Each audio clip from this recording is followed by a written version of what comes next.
lost in the moment. Yeah, yeah, yeah. I live on the side with the chosen. Higher dimensions we going. Yeah, yeah, yeah. My third eye open. I can see past the commotion. Yeah, yeah, yeah. I live on the side with the chosen. Higher dimensions we going. Yeah, yeah, yeah. God, you done been through enough, I would say. Energy different, the frequency change. My third eye is open, I don't see the same. I am not playing, I don't rap in the game. I am my affirmation manifest. My third eye is open, I can see past the commotion. I can't get lost in the moment. Yeah, yeah, yeah. I live on the side with the chosen. Higher dimensions we going. Yeah, yeah, yeah. My third eye open, I can see past the commotion. Yeah, yeah, yeah. I live on the side with the chosen. Higher dimensions we going. Yeah, yeah, yeah. God, you done been through enough, I would say. Energy different, the frequency change. My third eye is open, I don't see the same. I am not playing, I don't rap in the game. I am my affirmation manifest. My third eye is open, I can see past the commotion. I can't get lost in the moment. Yeah, yeah, yeah. I live on the side with the chosen. Higher dimensions we going. Yeah, yeah, yeah. My third eye open, I can see past the commotion. Yeah, yeah, yeah. I live on the side with the chosen. Higher dimensions we going. Yeah, yeah, yeah. God, you done been through enough, I would say. Energy different, the frequency change. My third eye is open, I don't see the same. I am not playing, I don't rap in the game. I am my affirmation manifest. Peace, peace, peace, family. Big energy, you already know the vibes. Shadow Work Sundays, where self-love is therapy. This is actually season 4, episode 9. So we're doing Vibe with the Tribes back to back. You know what I'm saying? As you can see, we have the amazing goddess on the panel back again, once again. So much gratitude to the family.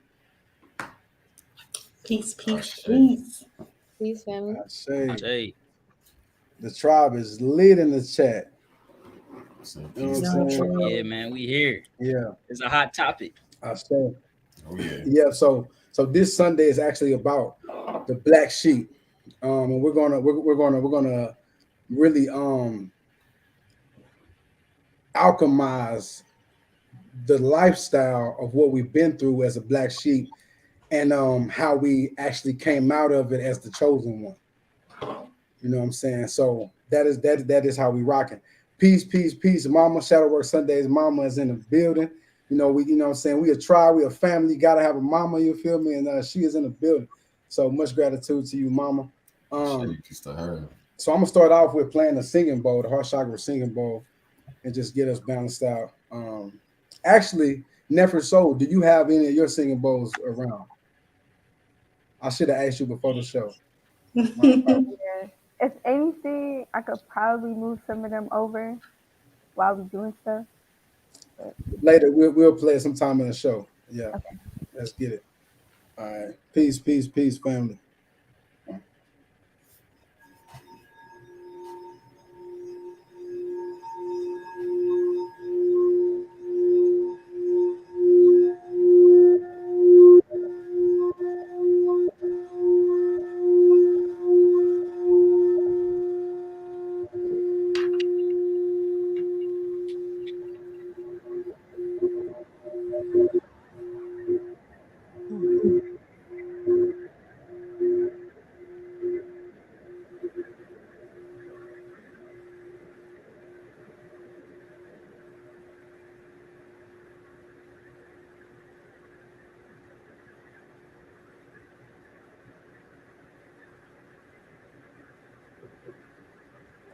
I say.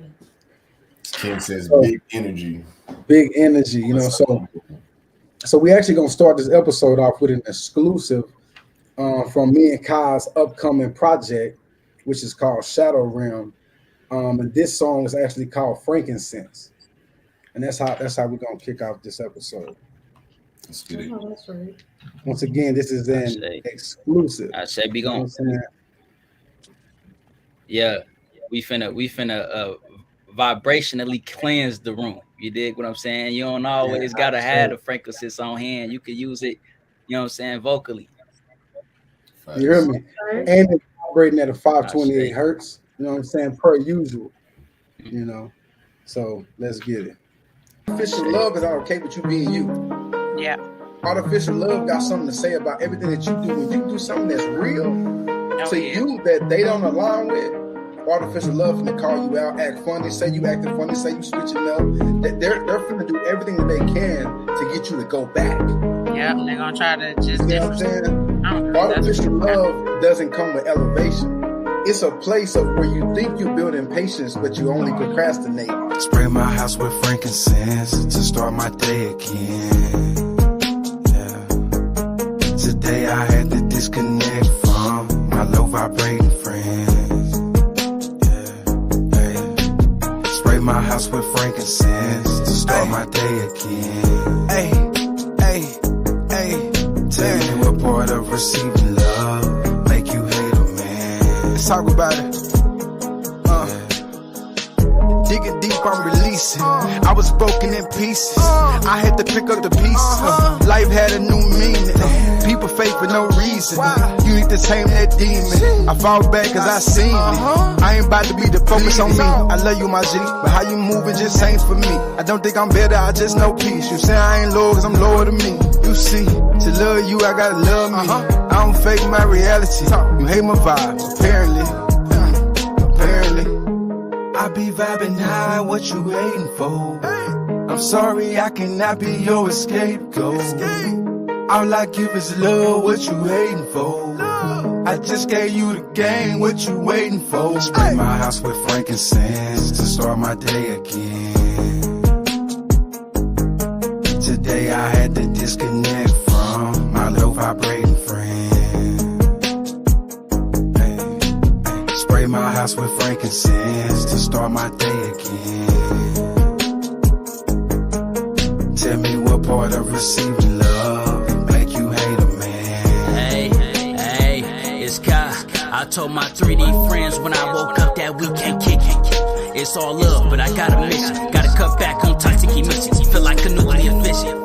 Accent with the flow, how mad I'm splitting, spitting. Roaming four corners when I'm in the kitchen. Feeling like I'm Bobby Hemming. I used to celebrate my madness just like MTV. Ain't have no sense of direction, I had to live. Couldn't play in the flow of life cause I lost my piano keys. Way too disconnected, couldn't tell the wind talk through the breeze. Ain't finna roll up on no Fronto, I'd rather spark up Palo Santo. Cleansing energy where I go, frankincense and myrrh for my goal. Is it out with the old and in with the new? My lower nature is a part of me too. Gotta watch the vibrations I'm eating, that's food. You recycle the energy they already use. Spray my house with frankincense to start my day again.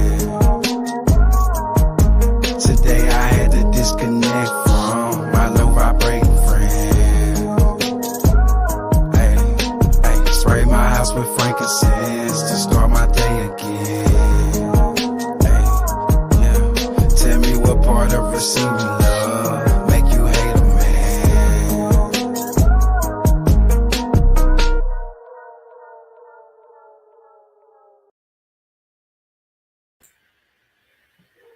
Man, you already know the vibes. That's a good one. Okay. Another one. Banger. Yeah. I've been telling King that instrument. Something about that instrumental is powerful too, man. It Okay. really Man, evokes a lot yeah, of bro. emotion. It evokes a lot of emotion. That's the hook guy right there. Oh That's yeah. poking the bear I type say, shit. Like, Yeah. Mhm. I ain't gonna lie to you, family. It's about to get real. You know, the Shadow Realm project is one of For them. sure, You know what man. I'm saying? It ain't even like gassing it. It's just like, you know what I'm saying? We really came from a real place, and ain't no faking. You know what I'm saying? And we definitely talking about the fake ones. You know, because as being a shadow being, you know what I'm saying? Not being a shadow being, but being a black sheep. You know, in that process, we get a lot of hate. You know what I'm saying? And the cold thing about it is the people that we get hated on by are really the fakest ones. Mhm. We really real. They really are intimidated by our realness. You see what I'm saying? And so so sometimes you gotta come home and you gotta go ahead and light that frankincense. Or when you out and about, you might have to go in the restroom and hit that frankincense real quick. You know what I mean? And clear your energy and get right. You know what I'm saying? So yeah, that's where we at. So we ain't gonna procrastinate. We're gonna get right to it. So let's start the episode off with us just kind of speaking of our black sheep experiences. You know what I'm saying? Like growing up, even up until this point. You know what I'm saying? So, you know, we can just kind of move in our heart space and just kind of flow, you know what I mean? And whoever feel led to speak, you know, we can kind of share our story and you know what I mean? Sure. I say. I say. Don't everybody jump at one time. You know what? I know what I'm gonna do. I was about to go for it if nobody. Yeah, because never so you got it on your mind already. So yeah, because I've been waiting. Like I said, I was waiting for this one for real. Yeah. Yes. All right, so I grew up in Brooklyn, New York. So that's where I spent most of my life.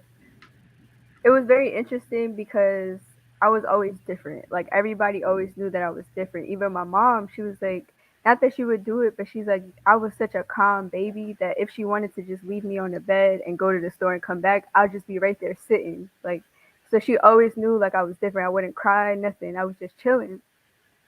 So as I started getting older, people started realizing like I was tapped in. Like I knew things that I shouldn't know without anybody having to teach me prior. I was very emotionally intelligent to the point that adults started coming to me for advice and stuff.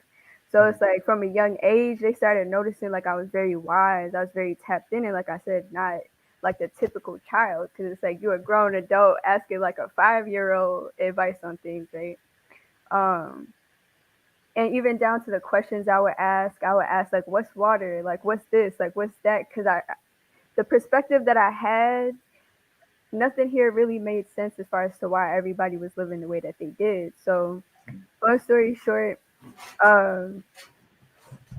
my stepdad was in jail my whole life. So when he got out, he got deported. So I moved back home, and then my grandma had an apartment, everything ready for me to come back. But for some reason, some of the family decided they were going to take over the apartment because they needed help. So that actually made me homeless, even though the apartment was supposed to be for me. So that's when the black sheep really started kicking in, because everybody started treating me like I wasn't a part of the family, like I didn't have anything, that I was just like an extra person begging for something, or basically giving me no meaning. So it kind of came down to like once I graduated school, I was supposed to go back there because I didn't want to stay there. So that meant I had to stay with family. So this is really where it started. The family took me in, but started treating me like I was a burden. So they was like, oh, I can't give you money for food. I can't do this. I can't do that. Like, you need to figure it out now. And it was always like a constant, like, you're worthless. Like, you should probably go to the army because you can't survive on your own, and I can't take care of you, even though they were the ones that took over the apartment that I was supposed to come back to. So they started treating me real different. So slowly but surely, it kind of came down to like, people started projecting onto me, where it's like, just because everybody else lived their life a certain way, they expected me to be that way as well. So it was like, even though I was always like a top student, I was always a good behaved person, they was always like, you must be out in the streets doing this, doing that. So now you can't get there no more. So then from there, it's like everybody's coming at me like, oh, you're worthless. You're not doing nothing with your life. You basically just wasting time. So I'm like, you're supposed to be my family. You're supposed to be helping me. Like, what's going on? And then it's like, but I also wasn't allowed to speak up about it either, because somebody asked me to do a podcast and I spoke about it. And then it was like the same thing over and over again. Like, I wasn't allowed to speak up for myself, even though I wasn't the person that put me in the position I was in. So then I kept trying to be there for my family, kept trying to be a part of it. But eventually it was like, you're worthless. Like, you're not doing the things that you need to be doing. Like, it always came down to everybody projecting what they were going through and what their children's went through. So I was always outcasted. I was always called weird. I was always called like something to try to disassociate me from everybody else. So then eventually I started having to couch hop because I got kicked out for not doing anything, because I wasn't good enough for the family and I wasn't working hard enough. Even though I wasn't even 18 yet. So it was like I had already started getting this black sheep treatment where it's like everybody else was like better than me almost, or but really was like they seen my potential. So then I was like, you know what? I'm gonna still make it regardless. So I couch hopped until I was able to get my own things together, and then that's when I really found spirituality. So then I started, doing bending, started doing energy healing, started doing oracle readings and all of these different things. And then now I'm getting hit up like, oh, so you just gonna leave your family behind? You're not gonna help nobody? Mhm. You just think you big and bad because you growing on Instagram. You got all these followers. You got a YouTube channel. You think you could just go out there and be great and not help nobody? People wanted to fight me. I'm getting DMs. People going crazy. Like, so you just think you could tell people about your family and that's not gonna hurt our feelings and stuff. I'm like, but this is my story. Right. I didn't choose to be treated like this. I legit was just trying my best. Like, my mom's in a whole nother country. I'm trying to make it on in a whole nother country, and I'm really trying to grow. I'm really trying to learn. I'm really trying to progress. But then now, as I moved away from my family, I started getting it from my friends, where they're like, "You need to be doing this. You're not doing this enough. Like, how you ever gonna get your shit together?" Like, people kept coming at me because I didn't want to go to college, because I knew I had something within me, a mission within me that really made more sense than all of those different things. And no shade to nobody who go to college, but it was like I really seen that I was powerful and I was able to help people heal. I was able to learn all this knowledge since I was a child and able to like bring that out to people. So my friends really started coming out the woodworks like so you just talk to spirit, like you just think that that's a career.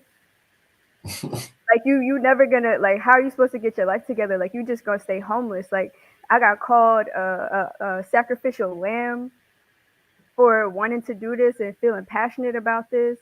I'm out here hosting retreats in Puerto Rico. People are like, so you just gonna go to Puerto Rico? You're not gonna go work for somebody? You're not gonna. It was always this projection, and it's like, why can't you just see the vision? Like, you see me vending, you see me helping all these people who don't even know me know about me, because that's how much my name is getting around. But my friends didn't like it. And it's weird because these are all coming from religious people, from my family to my friends. So I'm like, don't y'all believe in God? I'm trying to tell y'all that this is a mission that God got for me. But y'all not listening. Y'all just like, oh, so she not trying to get married, have kids, go to college, be in a job for like 10 years, 20, 30, 40 years, and then retire? Because I'm out here traveling. I'm working my ass off. I'm going places. I'm trying to explore. I'm trying to learn. I'm trying to get mentors. I found a mentor in New York City, and she literally helped me more than anybody else has ever helped me. And people didn't like that either. They're like, oh, so you just with some lady just doing stuff? Like, it was always like a backlash to everything that I do. So it was like, till this day, sometimes I'm still talking to family, I'm still talking to friends, and it's like everybody got something negative to say about me, but nobody ever talks about the book I write, the videos I put out, the hundreds of thousands of people that I've helped in the past 10 years. And it's always like a constant belittling and like projection of like, you ain't shit. Who you think you are? Like, when I moved to Cali, oh, everybody was livid. They're like, so how you gonna make it? How you gonna pay your bills? Where are you going? You don't know nobody out there, so you just gonna go do spiritual stuff out there? And I'm like, yeah, like, I'm really passionate about this, and God really lined this up for me to go there. I met so many people in California till this day hold me down. And it's like, some of my friends took that personal. They're like, oh, so you just in Cali meeting people? You just in Cali having new friends? What about your other friends? I'm like, y'all ain't go nowhere. Y'all still there. Y'all still day one, A1. Like, so, and I could tell you, hey, none of those people are in my life no more. Facts. You know what's deep about everything you said? You know what I'm saying? It's like I'm not even going to speak on they. I'm going to just say people in general when it comes to these type of situations. They want you to live the life and have the life that they had. And they jealous that you have the life that they wish they had. You see what I'm saying? So they're almost mad that you're doing what they couldn't do. Yeah. And especially I don't got kids. And so it's I'm free to do whatever. Like, the reason why we're chosen ones is because we don't do it with the intent to like make them feel like belittled. It's like, bro, I really want to show you how I did it, but you're too busy judging me for me to even be able to, you know what I'm saying, to even give you some type. And if I tell you anything, you think I think I know everything. So it's like, so it puts you in a weird situation. So then what else option do you have?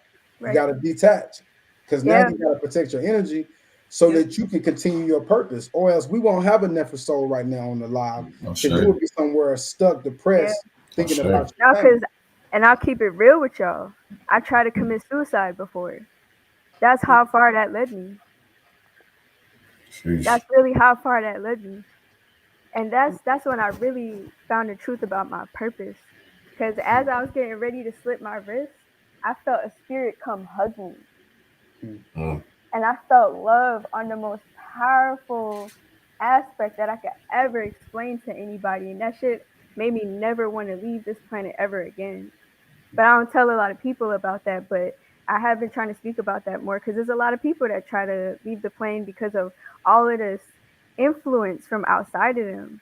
And they don't realize like how psychologically fucked up that is when, especially you're not even an adult yet, and you getting treated like you murdered somebody and everybody's just against you. Like that shit really led me to wanting to unalive myself, and I really tried to do it too. So that's why this topic was so important for me, because being the black sheep is not, don't nobody get you. Don't nobody get you.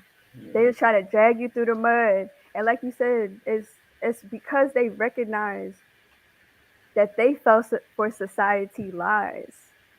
And that they never really got to experience the things that they wanted to, because society told them you got to work, retire, and then you can live your life. But I already seen so much shit that I'm like, I'm not waiting till, I'm like 50. My stepdad was in jail his whole, like most of his life.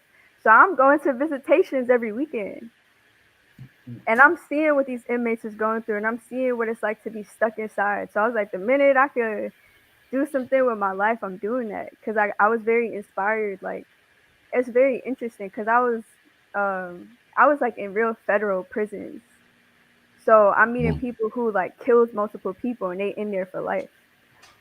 And those were some of the most spiritual people I ever met. And they actually taught me so much. And it was weird because I got more love from inmates than I got outside in the real world. So it's like that whole perspective is like crazy, because people really don't realize that they don't take advantage of that freedom that they have. The things that they have access to is always like, well, I'm gonna just follow this and this and this because that's what everybody else is saying. But it's like, but where's your freedom? Where's your own like mission of yourself and what you came here to do? Where does that all go? So it's like, yeah, me choosing the path that I chose, and mostly just what God put on me, it really triggers a lot of people. You know what's deep too when you said that people that are locked up, that are in jail, or the most spiritual people. And when you think about it, because once again, we're talking about from the black sheep to the chosen one. So when you think about it, we have to go to isolation for us to elevate. So the same thing when you talk about them being in jail, that's literally what we have to put ourselves in confinement and like literally block ourselves from the world. To be able to make it through these, through these times. And I would just say, this is powerful, already it's starting off. So, because we talk about the heart space, so I was gonna say gratitude to you, just for sharing that with us and being that vulnerable in your heart space, you know what I'm saying? Because that's going to touch somebody, you know what I mean? Yeah. We've all been suicidal. I probably don't know not one person. You might not try to do it, but you thought about it. And I'm not just going to put down everybody, but I'm just saying that's a real thing, you know what I'm saying, in the world. And you sitting here, I mean, super, super vibes. Y'all got to tap in with that for soul. It's like, and I think another thing I want people to listen to when you're hearing these stories is that me and Kai got a song called "It's Never Too Late." It's that type of concept of this show. It's like your family and people around you, even yourself, can make you feel like you ain't worth nothing, and you will never get out this, and you just the worst person in the world. You might have done some fake stuff. You might have done some out of line. You might have transferred some trauma, but it ain't over. You can wake up tomorrow and be a new person. Literally. Only people that keep us in our community, they keep us in this old person by saying you switching up. So then we get subconscious, like, damn, you know what I'm saying? Like, am I switching up? You know what I mean? Like, and I want to speak on that whole time. And again, gratitude, you know, and I shade Nefer Soul for sharing that with us, you know, and everybody on the panel who's going to share their experiences tonight, you know, because that's not easy all the time. So I shade you. And piggybacking off of what Nefer Soul and what you just said, King, you know, about that whole like, oh, you switching up now type of mentality, you know, has a lot to do with social identity theory, which is if a person of a certain social group displays or acts contrary to the group's identity, they're going to experience negative effects, you know. So 9 times out of 10, being who we are, like Nefer Soul said, is going to trigger a lot of people because you're literally threatening the identity.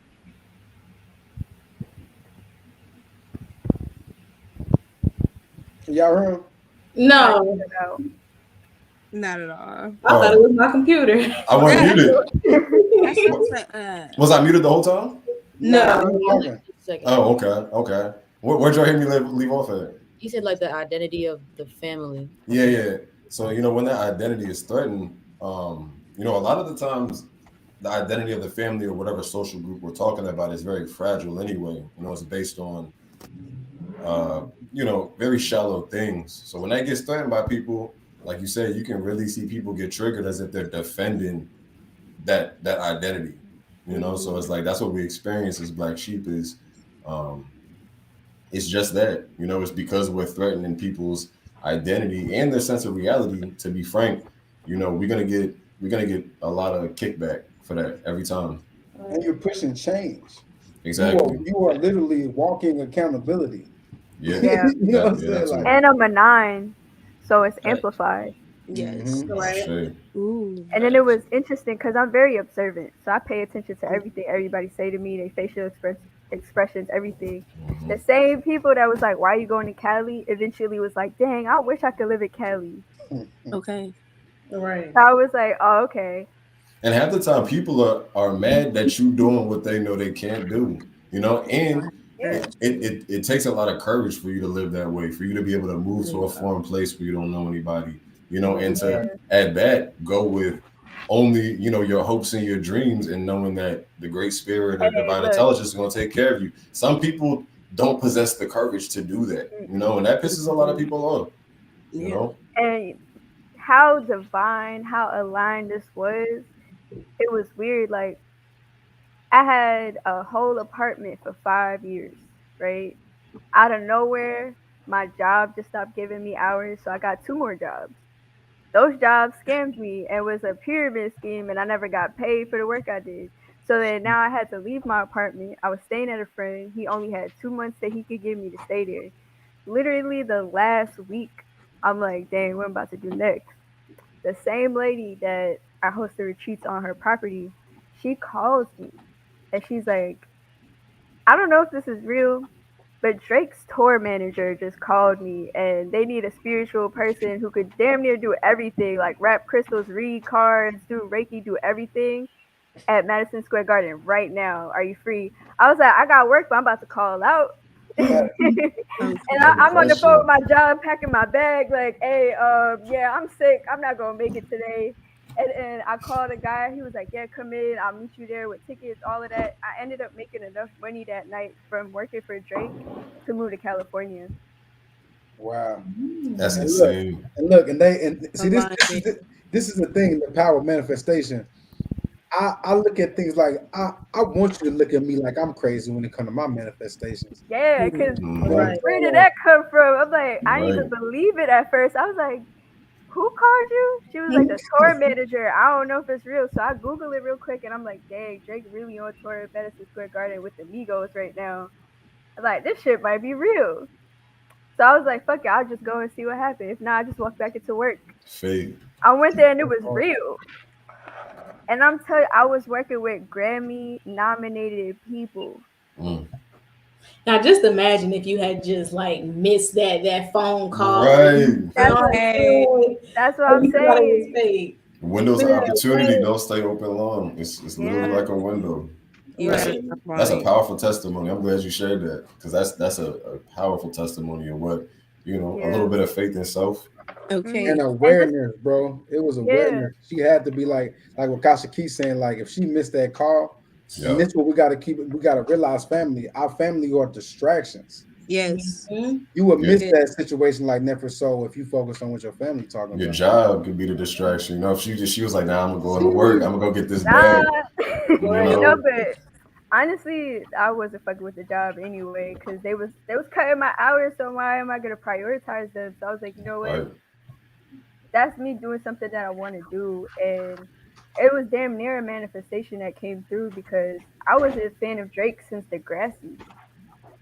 Right. So, the way that came full circle, like Drake. that really blew me. And then it was so divine timing, but at the same time, it wasn't divine. It was planned. It was orchestrated. Because if my jobs wasn't doing the things that they was doing, right, I would have probably not took that call either because I would have been at work. Yep. Yep. So it's like I felt like, and then it felt like my time in New York was just done. So Spirit purposely stopped me from being able to make money because I probably wouldn't have made the move to Cali on my own. Facts. You know what? Because I posed a playlist at the beginning of the episode. You know what I'm saying? Which kind of know I just keep slipping on that. I get right into the show. You know what I'm saying?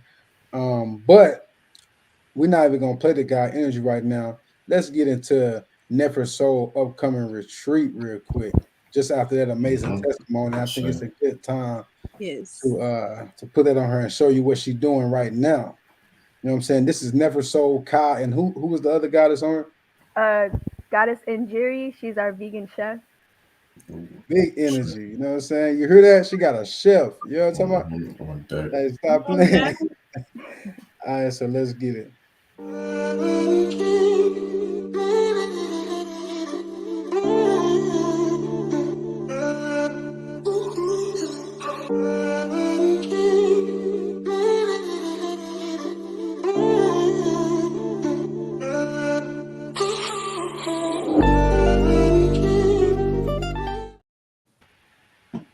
And before we move forward, can you give us a few details on the retreat? Yes. So the whole theme of this retreat is going to be in alignment with the Lionsgate portal. And if you are not familiar with the Lionsgate portal, it's when the Earth, the star Sirius, and the Sun is in all alignment. So we get full access to that energy. We do get that in the Sirian Gate portal in July, but then the Lionsgate portal is also very powerful as well. And the Lionsgate portal focuses more on the heart chakra and that solar plexus. So on this one, we will be helping y'all come into unconditional love, help y'all come into confidence, help y'all heal whatever it is that you need to heal, or at least recognize what it is so that you can step more into yourself, so you can embrace and embody more of yourself. And then I have a vegan chef who will be providing y'all plant-based meals the whole time. I also get local fruit and I juice it all. I even juice ginger. So y'all get a very healthy experience as well, mind, body, and soul. It's not just the spirit. I try to hit it in all aspects, as well as we work with the elements. So we go and connect with Yemaya and Oshun to recall your power, bring back that Empress and Emperor energy within you. And then, of course, we got Aka Leo that will be helping host some of the classes. So very knowledgeable, very powerful being. So the combination is just going to really help y'all move forward into a better version of yourself. And I don't know if you said where is it going to be at? Sorry, it's going to be in Isabela, Puerto Rico. So we will play, part of the segments is going to be at like the local waterfalls and stuff like that as well. So y'all tap in, you know, and what is your Instagram? It's Never Soul. All right, so Y'all tap in with the guys. You know, Mhm. some point in the show, I'm gonna probably be going back and forth with the Shadow Mark Sunday sign, so we can be seeing, you know, everybody's name, you know, and whatnot. But I'm trying to find balance. The last vibe with the tribe, that mug wasn't up there at all. We was just lit. I was like, I Mhm. wasn't even thinking about it. But yeah, so as transition, you know, one of the guys, man, one of the goddess, whoever, you know, feel led to, because obviously this is gonna go a whole different way. I Y'all don't know something, you know, that's coming. definitely tap in. I definitely tap in. Well, it's gonna happen now and then. Let's get it. Yeah, yeah. So one thing that stuck out to me earlier when we all was talking is when you said we need isolation, but depending on how you algorithmically set up via the cosmos and you bouncing off the stars, sometimes that's a gift and a curse at the same time. Path 7. Right. So I already like to be in my own solitude and just be within my own thoughts and things like that. And being the black sheep and activating at the same time and becoming more telepathic, becoming more empathetic, all of those energies and all of those thoughts get very challenging to decipher. You know what I'm saying? And become emotionally intelligent of. So I dealt with a lot of introspective black sheep energy. You dig what I'm saying? Where I'm battling within my mind and the projections of other people's thought forms within my own mind materializing. When someone says something to me, it's like I hear them all day long. I see him in my head all day long. It's like that little devil and angel on your shoulder, but it's my mama, my daddy, my grandma, my this, my that. You know what I'm Yeah. saying? So I battle with a lot of that. And for me to be able to especially now heading into this 7 year, for me to be able to alchemize that energy, I had to stop getting so introspective and get outrospective. I had to start talking to more people in order for me to alchemize this energy instead of talking to myself the whole time, because I'm steady attempting to look for the answer within me, but I need to be looking for the answer within me, within others, because they are me too. Mhm. So I Oh need to be able shit. to channel the same experiences from other people because they're going through the same things in just a different way. You dig what I'm saying? For me, it was really just a lot of um when someone says something and it's playing back over and over and in your head, and then you go into a practice, you go into a meditation and begin to use crystals or something, and you second guessing yourself like, man, should I really be using crystals? Should I really be doing this? Should I really be doing that? You dig what I'm saying? It's very challenging to combat that when you hit up with that type of energy. So um for me, that was like a very, very black sheep type of thing. You dig what I'm saying? Like, of course, we all go through the physical, you know what I'm saying? Your people saying this and your people saying that, but also it's a whole different ball game when it's internal, when it's in your playing field. You dig what I'm saying? It's different when it's in everybody playing field, but when it infiltrates your mind, it's a whole different ball game, because now all of that energy from those other people and what they're saying consciously being sent to you without them having to say a thing, because you constantly thinking of what they said all day long. You dig what I'm saying? So yeah. I say. Yeah, and oh my man, I would say you speaking of that makes me think of, you know, the and Kemet had the idea of vibration was called Ren, but like sound, you know, slash the things people say to us can be tricky, because like you just said, once it comes in, it can just reverberate inwardly, you know, and they can keep reverberating louder and louder until you kind of cut it off. So that's a very relevant and serious thing I was talking about, because half the time, like he's saying, what the people are saying to us isn't even that much of an issue. It's how it's bouncing around inside of us and how we're attaching to it. You know, that becomes the residue that King that you talk about a lot. You know, so I share to you because that's a very specific part of that you highlighted. So I share you. Right. So I ain't gonna lie, just from and that's the thing that I really been interested. you That's good, the thing bro. I that I know you really got been a understanding feedback as far as delay. now. Yeah. But that's the thing I've been understanding as far as now, and us and how we really create our reality. You dig? Like whatever we are going through internally is manifesting outwardly in some way, shape, or form. So that thought form can manifest in a whole argument with the grocery store that you don't even know, but they just frequency as somebody in your family on.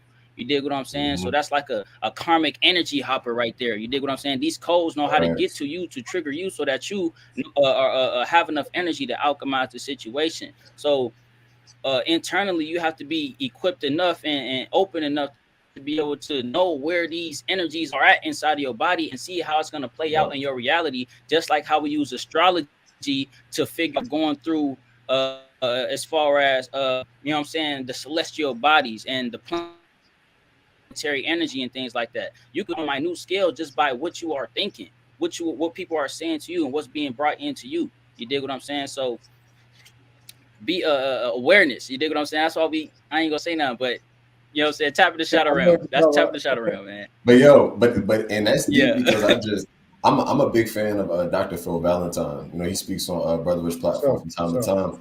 But he dropped a piece, I think it might have been about a week ago, where he said at the center of every atom there's a sound vibration, which is the IN, right? So in every atom of every molecule of every piece of matter in existence, there's a sound vibration.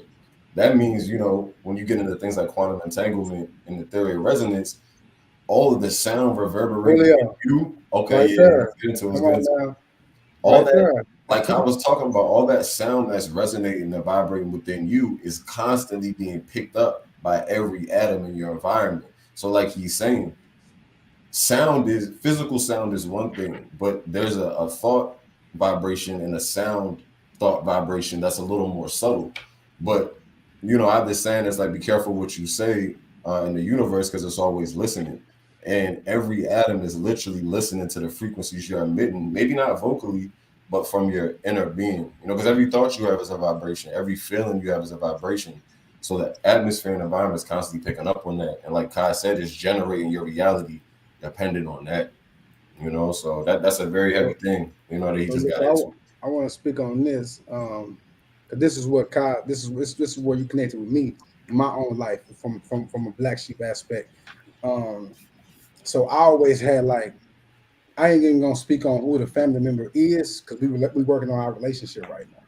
So just in case they watching it, I ain't trying to make it feel like, you know, but I had a person that would just talk bad about me, tell me I'm stupid, dumb, you know what I'm saying, gay, bitch, whatever you think of, Mark, punk, whatever you can think of, you know what I'm saying? Many things, you know, to the point of you know, my parents telling me I'm not their son, you know what I'm saying? We're not talking, we just not many different things. And so how it played out in my life is I used to say these things to myself. My wife really got me out the habit of it. So I'll do something and be like, you know what I'm saying, you stupid ass, you know what I'm saying? Like, you know what I mean? I would constantly just literally self-hate. I would constantly just talk down on myself, you know what I'm saying? But it was really based off of these things that were said to me. And I really wasn't like, I would do it when I made a mistake or when I did something that I felt like was stupid or was dumb, or you know what I'm saying? So, you know, just like what both of them are saying, it's so deep that it connects with us to a point where, you know what I'm saying, we essentially start to project it. And what's so deep about with me, I was talking to myself like that. So imagine how I was talking to somebody else. I was talking crazy to people. You know what I'm saying? Like, you know, I'm letting them have it because to me it's like this is real. You know, and I had to get to a place due to the trauma and the way that my family taught me how to love, how to communicate. I had to look at the people that I love that I was hurting with my words and say, well, damn, is this real or is this mature? And it's two different things. You know what I'm saying? Like I connected with Boosie and I feel like he was my brother or a big cousin or something because I felt like he was real. But as a married man moving around, or as a father, or as a brother, or as a son, am I being real to my mama, being real to little Boosie? You know, and so because I come from that too. Music is a big part of my life. Music, I'm one of them people where I hear a lot of people talk about how they not tripping on listening to whatever music. I ain't judging nobody. That's them. But me, I can't do that because music touches it talks to my soul. And I grew up, my family our families infiltrate us through music as well. You know what I'm saying? We 3-4 years old singing songs about heartbreak. And we singing these songs from our soul. You see what I'm saying? So these frequencies, like what they talking about, we are being infiltrated from the beginning. But for me, my point in saying all that is whatever is happening, it will project out, and it can project out in a way where we actually lose divine relationships. All your friends wasn't, you know what I'm saying? We would be like, all the niggas was fake. It could have been somebody in there that was genuine, but you wasn't aligned and you was transferring your trauma on them the whole time. You see what I'm saying? I've lost a lot of good friends like that and had to circle the block, and you know, the power of apologizing. A lot of us don't like apologizing. We got to apologize to ourselves. Then we got to apologize to our families. And sometimes we got to apologize to ourselves for our family. All right. You might have to apologize to you for your mother or for your father or for your cousin. And just so you can forgive them. Because I know me, I'm one of people like, come on, you need to go apologize, bro. We ain't dropping it, you know. But now I have to get to a point where me holding the grudge is me having a heavy heart. You know what I'm saying? In the background, we got my eye. So I have to have my heart has to be light as a feather. You know, you wouldn't have moved to Cali if you was moving heavy. You see what I'm saying? Right. You wouldn't have been tapped in with Drake and got that phone call. You was moving heavy. You see what I'm saying? You would have overthought it. You'd have been like, I don't know. You would have did everything your family been doing.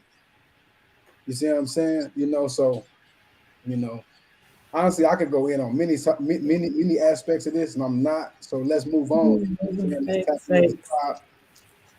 So who's up next, family? I want to piggyback on what everybody has said. That's good. Cause like me personally, I wouldn't say that I'm a black sheep within my family. Like I'm very well loved and everything, you know. But I've had black sheep moments, you know, from the projection, from the subconscious programming, you know. So like me alone, not having kids, already breaking 4 generational curses on both sides. You know what I'm saying?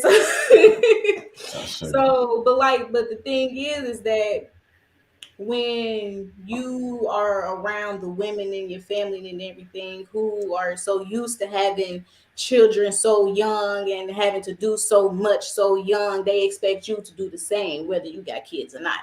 You know what I'm saying? So there was even a point of time when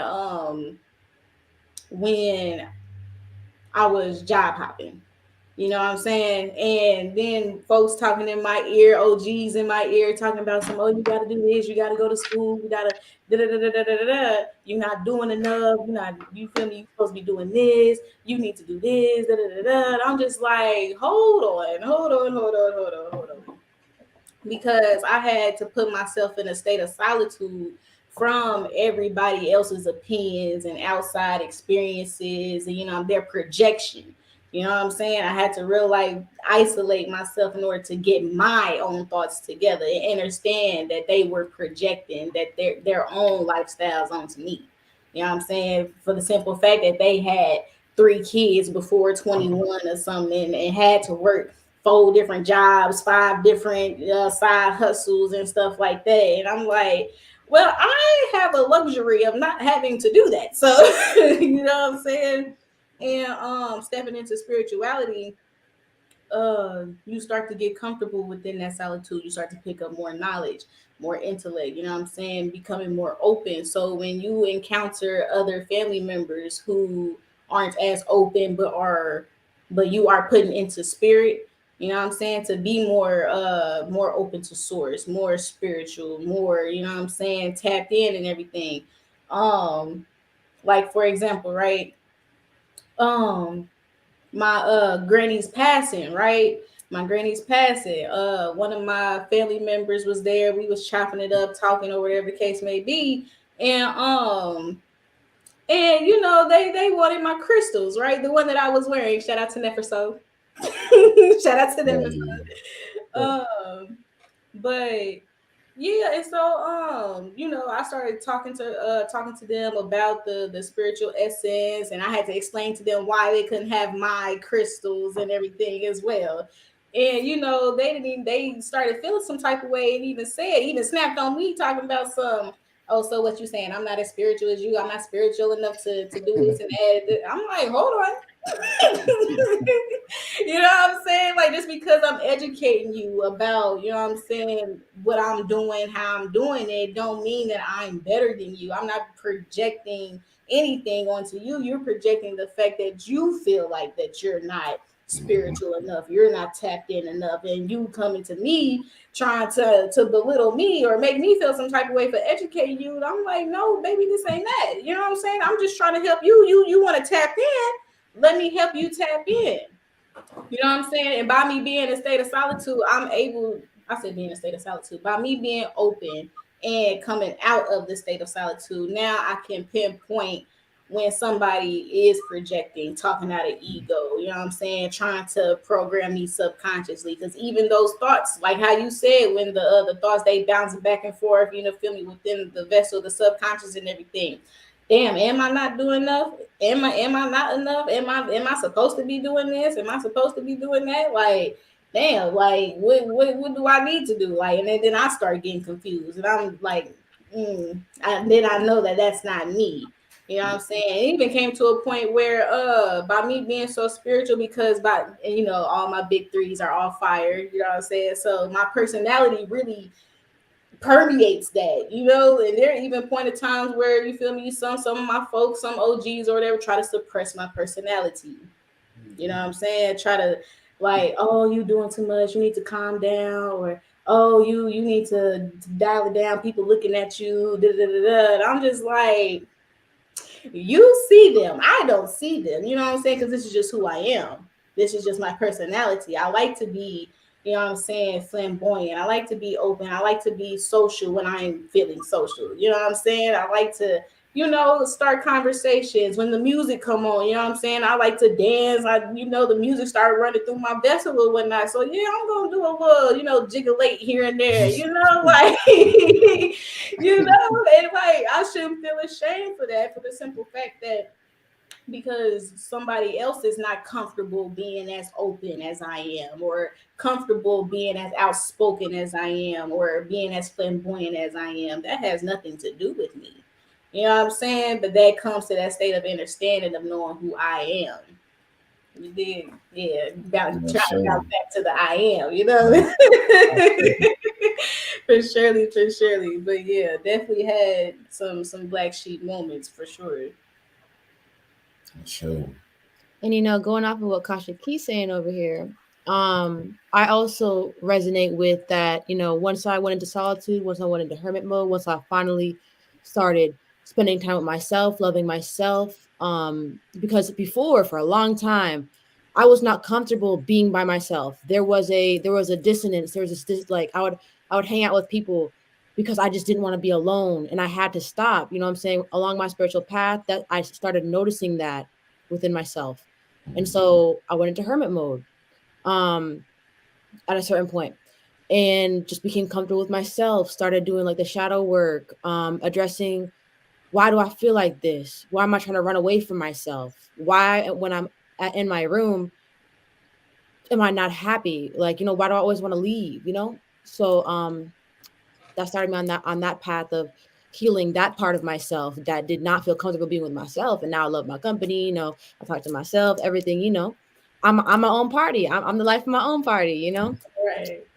And so essentially, from me disconnecting, from me coming into myself more, spending time with myself, and actually first starting to meditate and everything, and all during that time period, essentially, when I came out of it and started going out, and also even just during this time, because I stay with my people still, you know, that's where I'm at.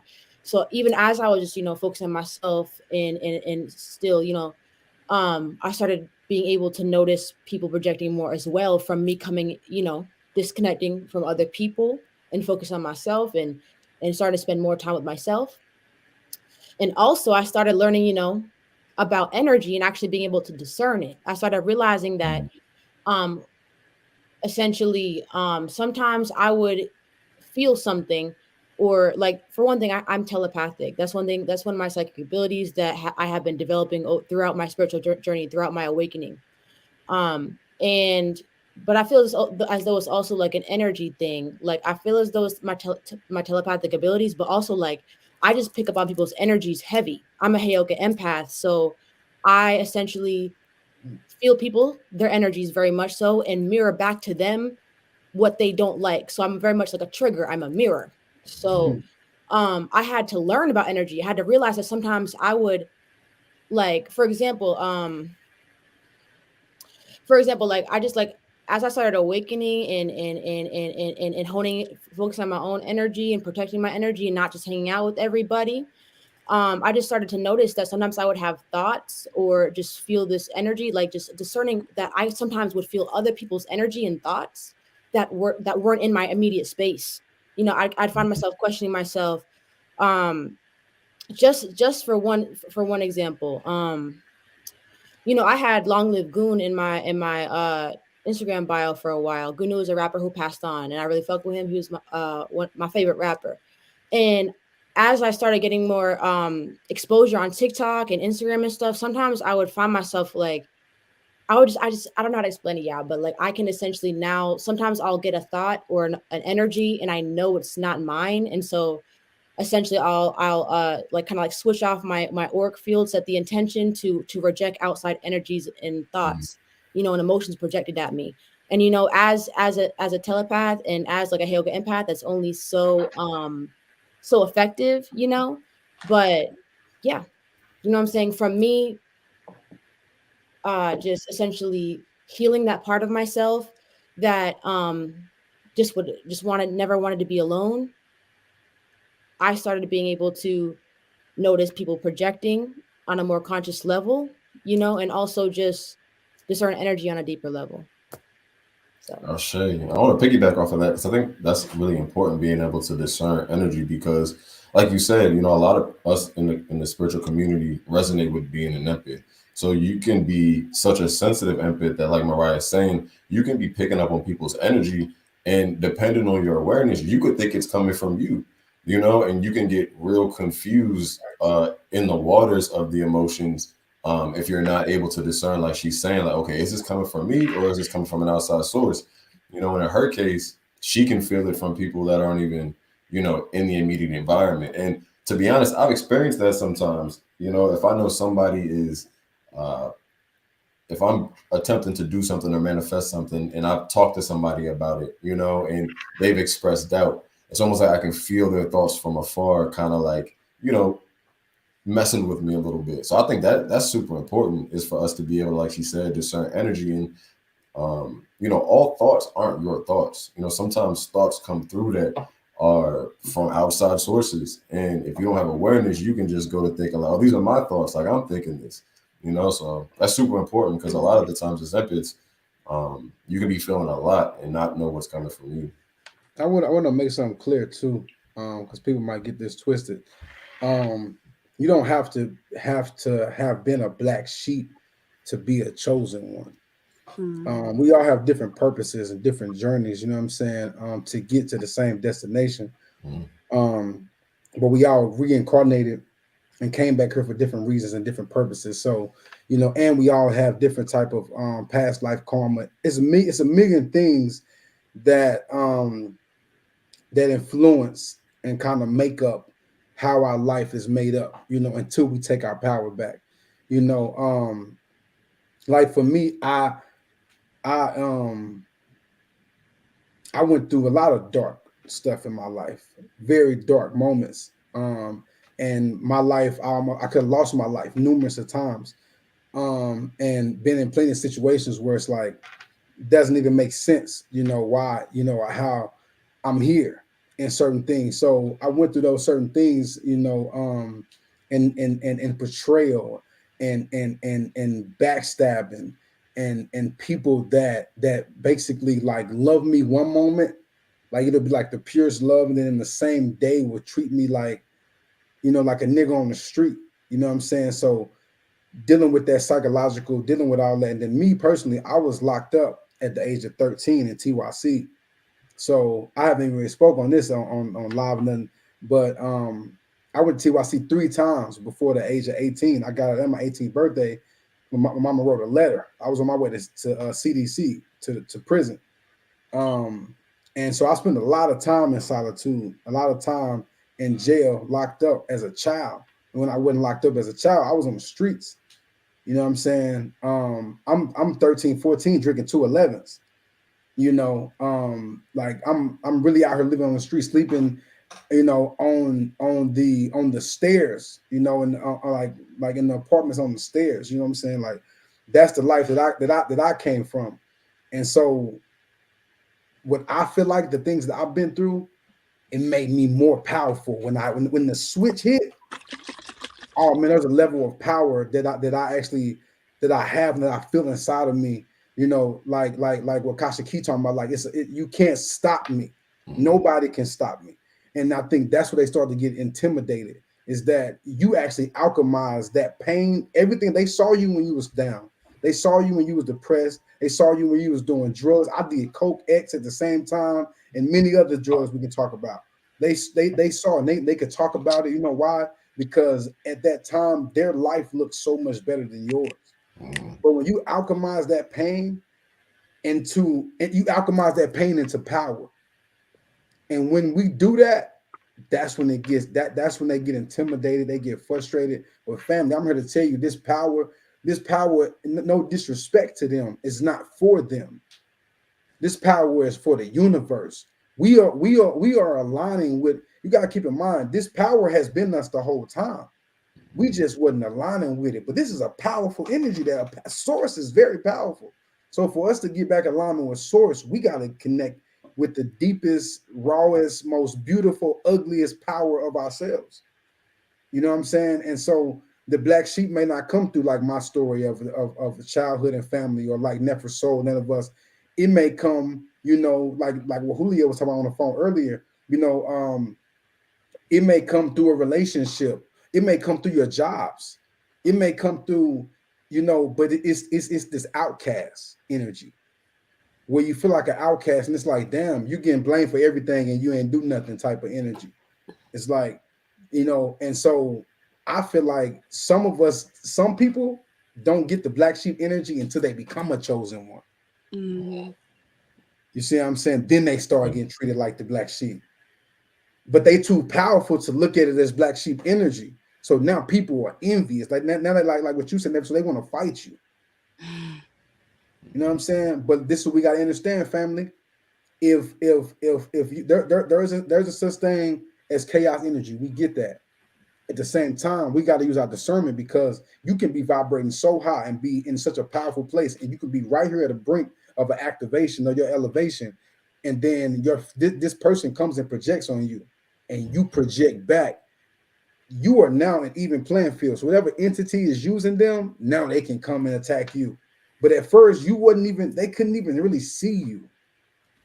They like walking in their eyes closed, trying to find you, trying to attack you. But as soon as we connect with those frequencies of our family of the hate, as soon as we align with the hate energy, now they have power. Now a week later, you somewhere depressed, and you don't know why, because we reacted. So we have to be proactive and not reactive. Sure. You see what I'm saying? And I kind of wanted to piggyback off of that a little bit, because Sister Myra was really breaking that down really beautifully, because it does go back as far as even soul contracts and karmic debt and all of that. And she was like, a lot of the times what happens is when you are meant to break the curses, everybody that plays a role in putting pressure on you is to help you turn into that diamond, basically. Like, you be needing those people to put all that anger, all that aggression, because you're the one to break it. Mm-hmm. You're the one that could take it and transmute it and turn it into that generational wealth, turn it into the end of that history, so that now your family can move forward. So it's like, even with everything that I said, I still love my family. I still love my friends. I still love everybody, because I understand that if it wasn't for the pressure they applied to me, I would not be here right now doing what I'm doing, being as powerful as I am. Mm-hmm. No pressure, no diamonds. Okay. Come on now. Right, right. And I'm just getting started, so It's only up from here. And you spoke on, you just spoke on soul contracts. And I believe that, when we see ourselves from a higher perspective outside of just the physical body, I think we line up a lot of these situations to alchemize us, so it's like once you We have that ask for awareness, everything. We ask for exactly. Yes. everything that we go through, and that's where it comes back to each one of our stories still telling the same story because Mm, it's all about integration.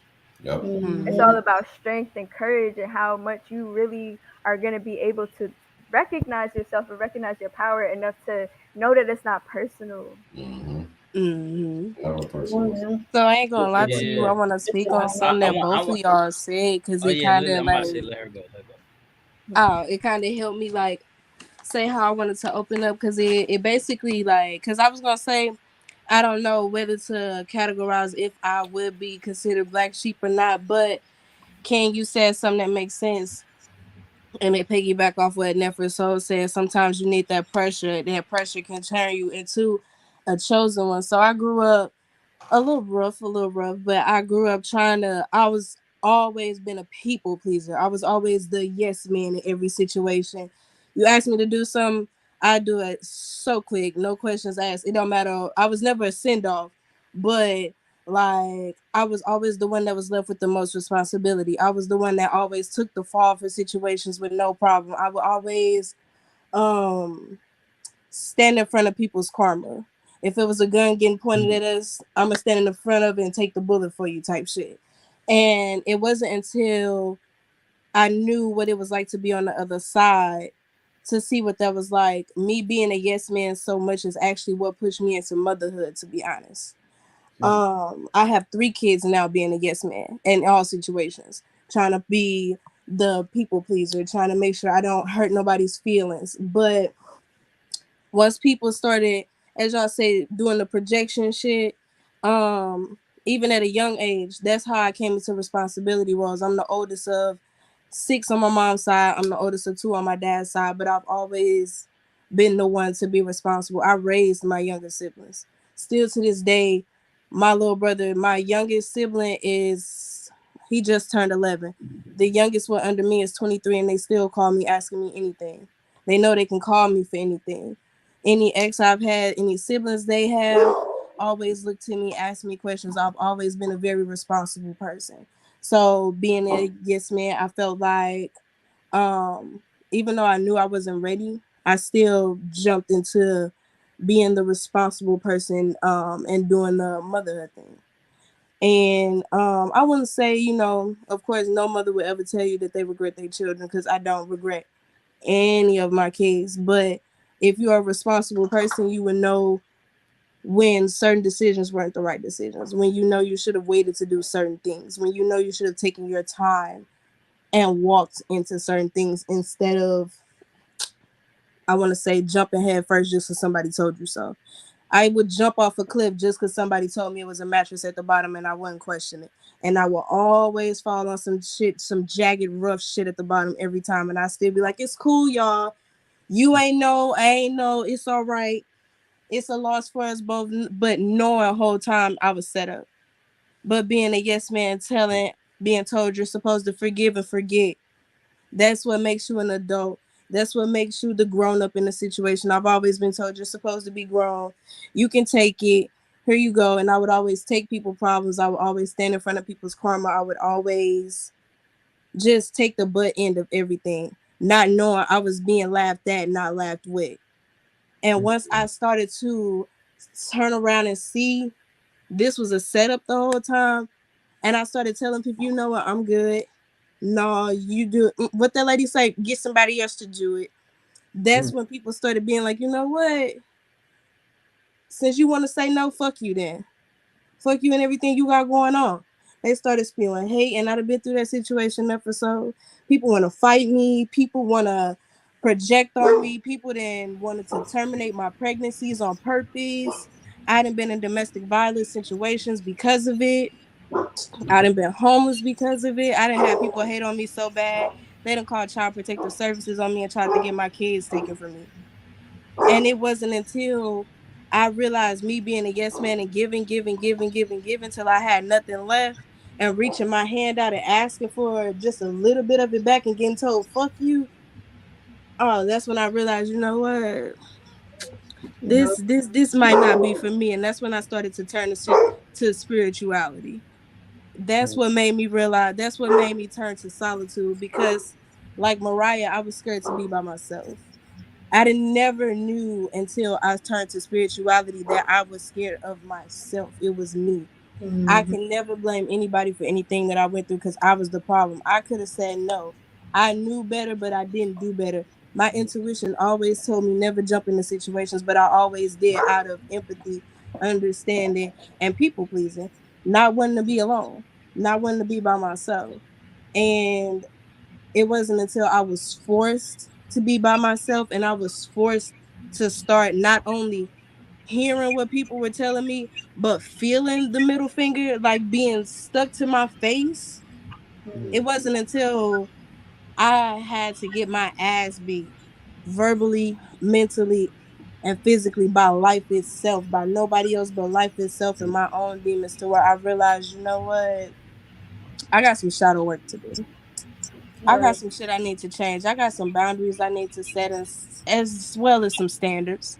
But I'm not going to walk into my true essence, and I'm not going to be happy until I start granting myself the freedom I'm looking for in other people, giving myself the love I'm being a yes man for. Because that was the only thing I was people pleasing for, so I could get a hug, so I could get a compliment, so I could feel appreciated and needed.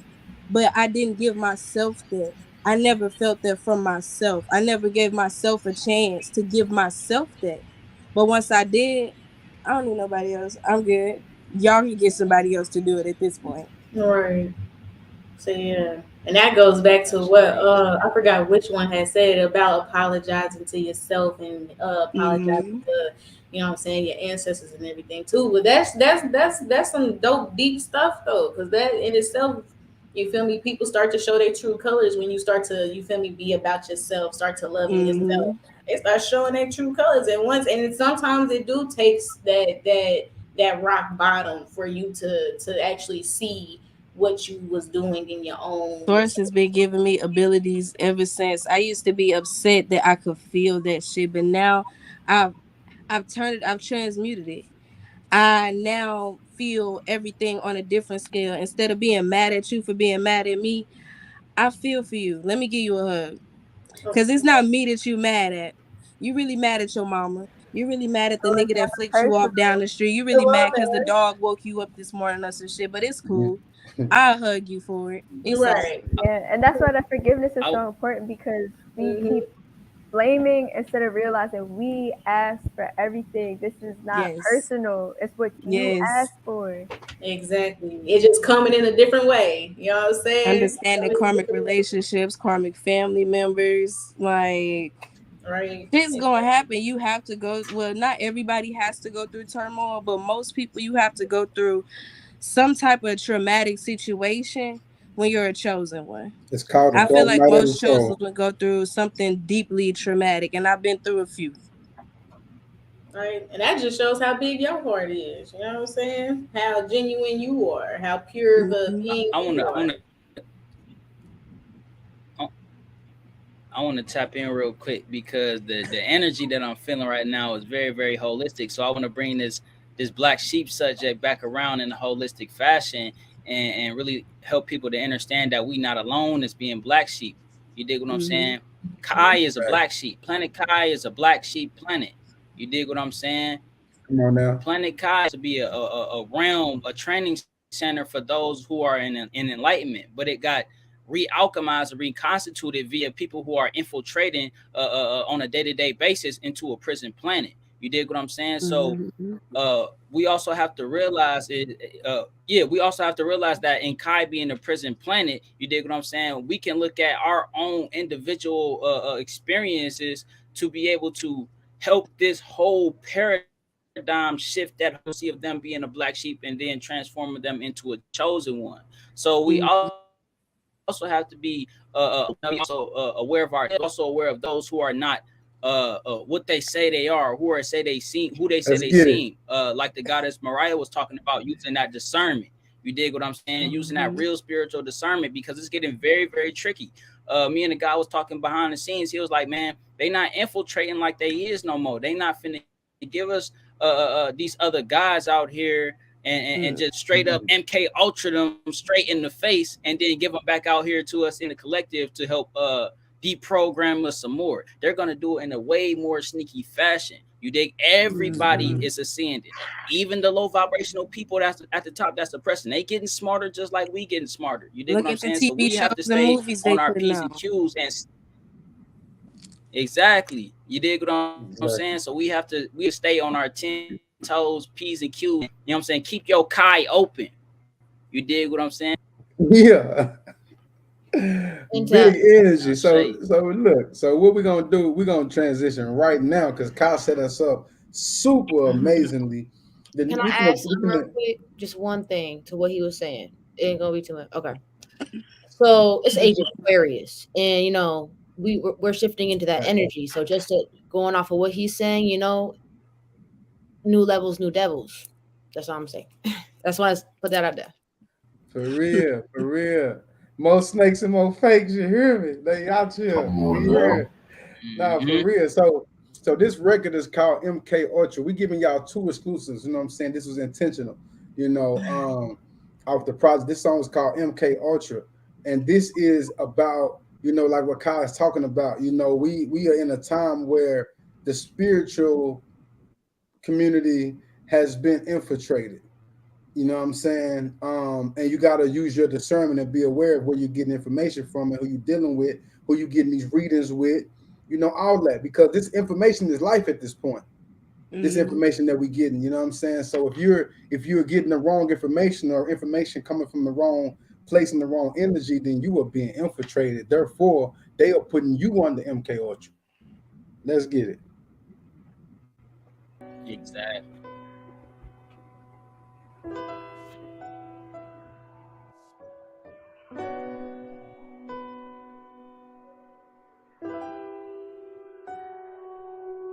Is it really phone say now when you do fake stuff?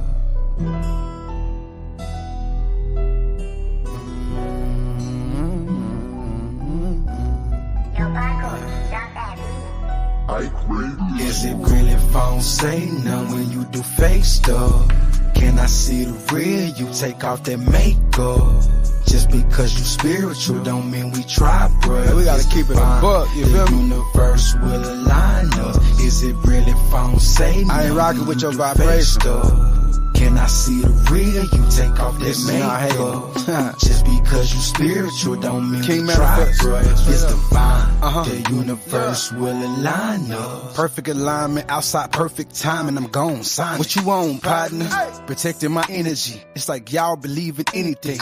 And I ain't buying what you selling me. Plus my discernment is high. I see you trying to be hot. Posting your little TikToks. Full of misinformation. Manipulating through lies. I am Leo the 5. Inspire my people to rise. So many ages. They look like us, but they racist. The infiltration cost us a lot. We still making payments. Chosen ones, Christ's body. We are one. Solar plexus getting a serious charge from the sun. I'm activated on a mission with the tribe is up. Shadow work is needed to be tribe is us. Is it really phone say now when you do fake stuff? Can I see the real? You take off that makeup. Just because you spiritual don't mean we try, bro. If it's divine, the universe will align us. Is it really phone say now when you do fake stuff? Can I see the real? You take off that makeup. Just because you spiritual don't mean we try, bro. If it's divine, the universe will align us. Hey, what's a king to a god? What's the real to a fraud? Steady giving views to fake teachers, then they go lock up Rashad. Free to God. You think we can't tell you about? We can see that you're not what you are. You see some people is real and some people is fake. Just depends who you put on. Even if y'all going click up in this life game, I can still see the time clock. We ain't in the streets, but I'm seeing spiritual ops. Are you really getting downloads and channeling what you brought to our people just for self-liberation and free thought? Or are you taking notes and reading hella scripts on the spot? It's a difference, my naga. Hey, look, why you tripping, my naga? You telling folks that you plant-based and you secretly eating chicken, my naga. MK Ultra programming, passing people through the word, casting from the false prophet. Better watch your favorite TikToker. They might be an Agent Smith trying to talk to you. Is it really phone say now when you do fake stuff? That fake stuff. Yeah. Is it really phone say now when you do fake stuff? That fake stuff. Yeah.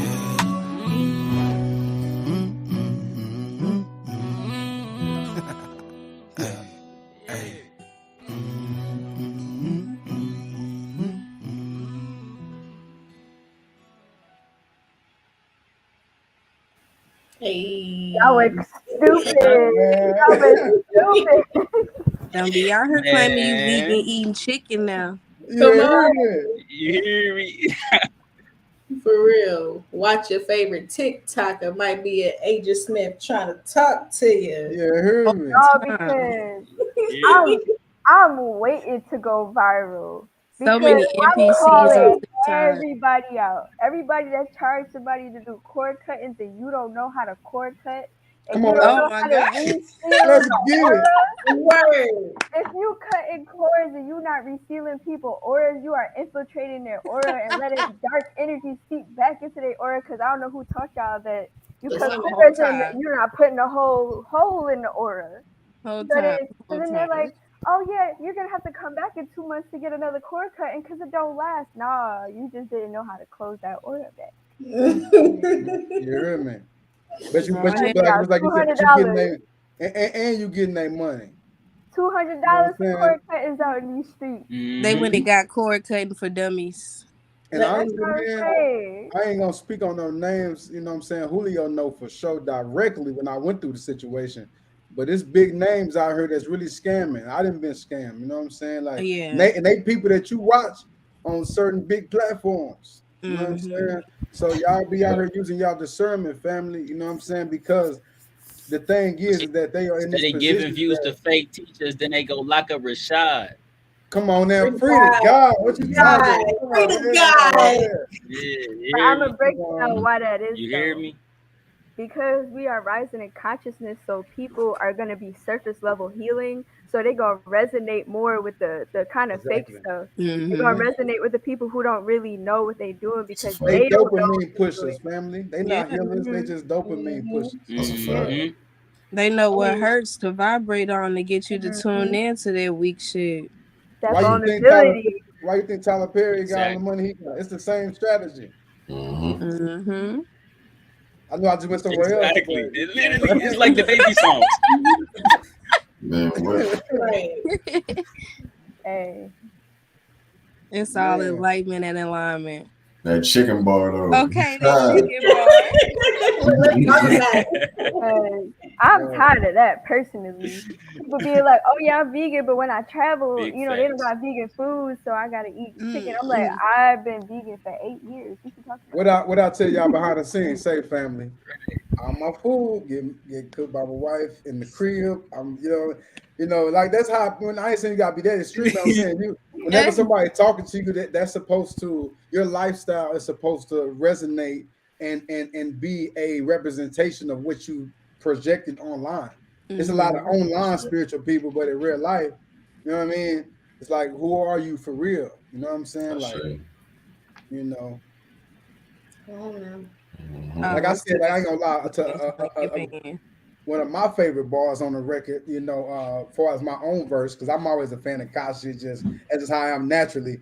I'm watching bro do his thing, but the line is, you got to do shadow work to be tribe as us.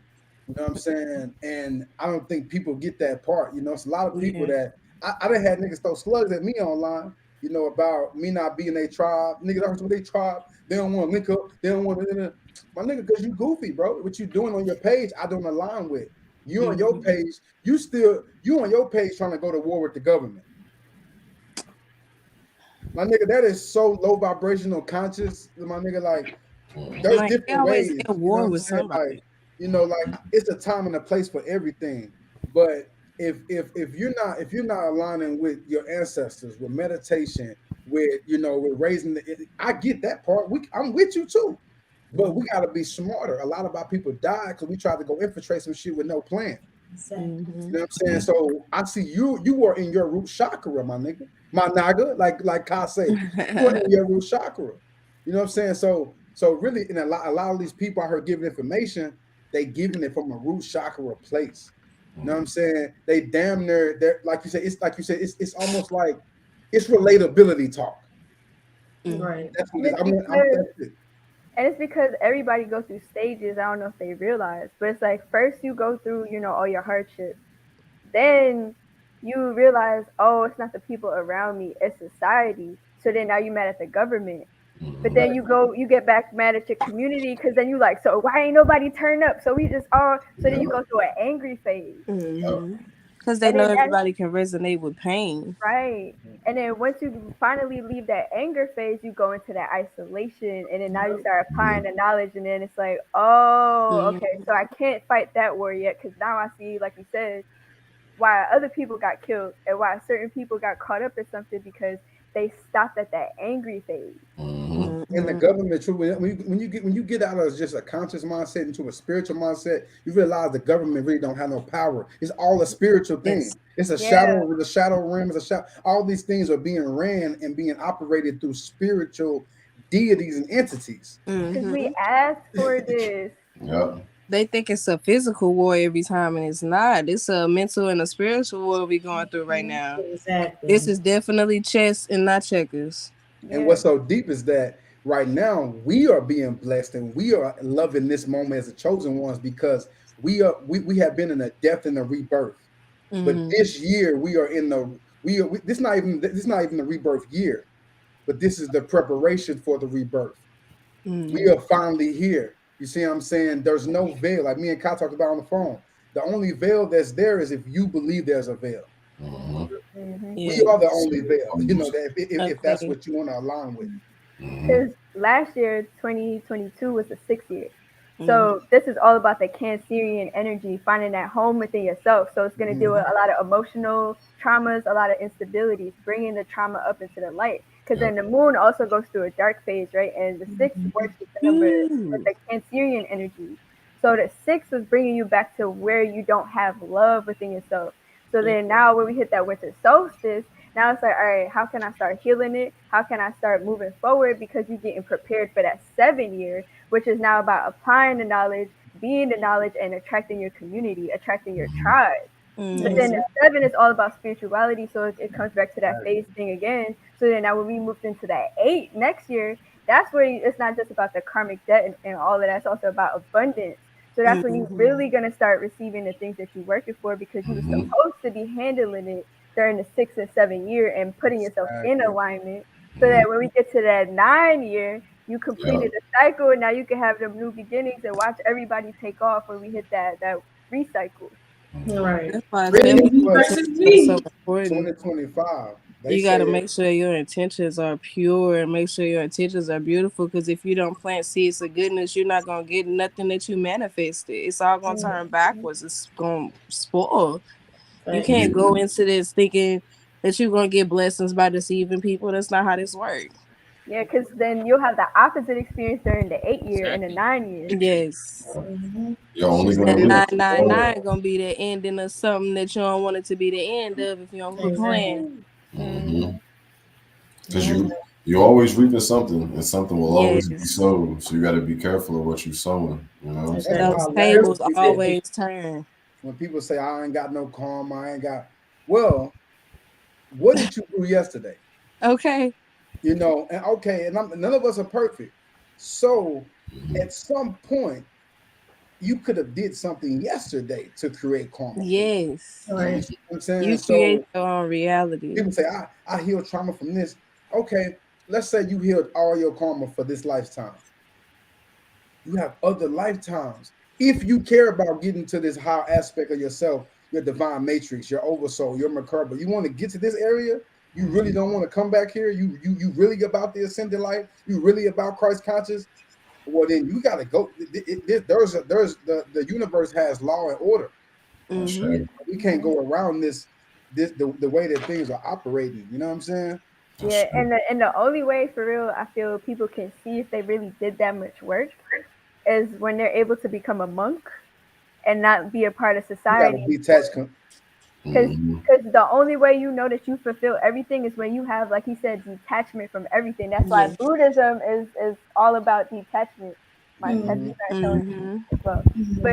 as long as you are a part of society, as long as you are still affiliated with everything that is going on this planet, you did not fulfill everything. Yes. You have a whole lot more things than you can think about because you got parallel universes, you got karmic cycles, you got, because we incarnate in 2 different ways too, spiritually and physically. You have physical genetics, so you got family stuff you gotta fix. Mm-hmm. And you got spiritual things that you gotta fix. So when you think you've solved everything and you're not able to go detach and be a monk somewhere, you're running away from your own shit, and you're most Yes. likely gonna have to recycle and do this 10 times harder. And in my opinion, from what you just said, people often wonder, like, how are we reincarnating? Are we choosing the exact moment? But I think it's more what you just said. It's the attachment to this world, the things, the people, the places, the experiences that magnetizes us right back to it once we pass on. So, like you said, if you haven't formed that detachment for these things, it's a pulling that you're going to have to the earth, because essentially you're bound to the earth via those things. So I think that's really deep that you touched on that, because that's what keeps you magnetized here. It's kind of a concept. Feel like a yearning. Yeah, it's like a yearning in your spirit still. That's like, okay, I still haven't quite seen, or learned about this in detail, and it's still pulling you. So I'll show you for speaking on that. That's Because deep. this is a school. Yeah. This is a school, so you can't be treating it like instant gratification where you just came here to live luxury. This is a school, so if your spirit didn't learn what you need to learn, you're most likely gonna come back. Yes. I tell people, if it's easy, it's a trick to.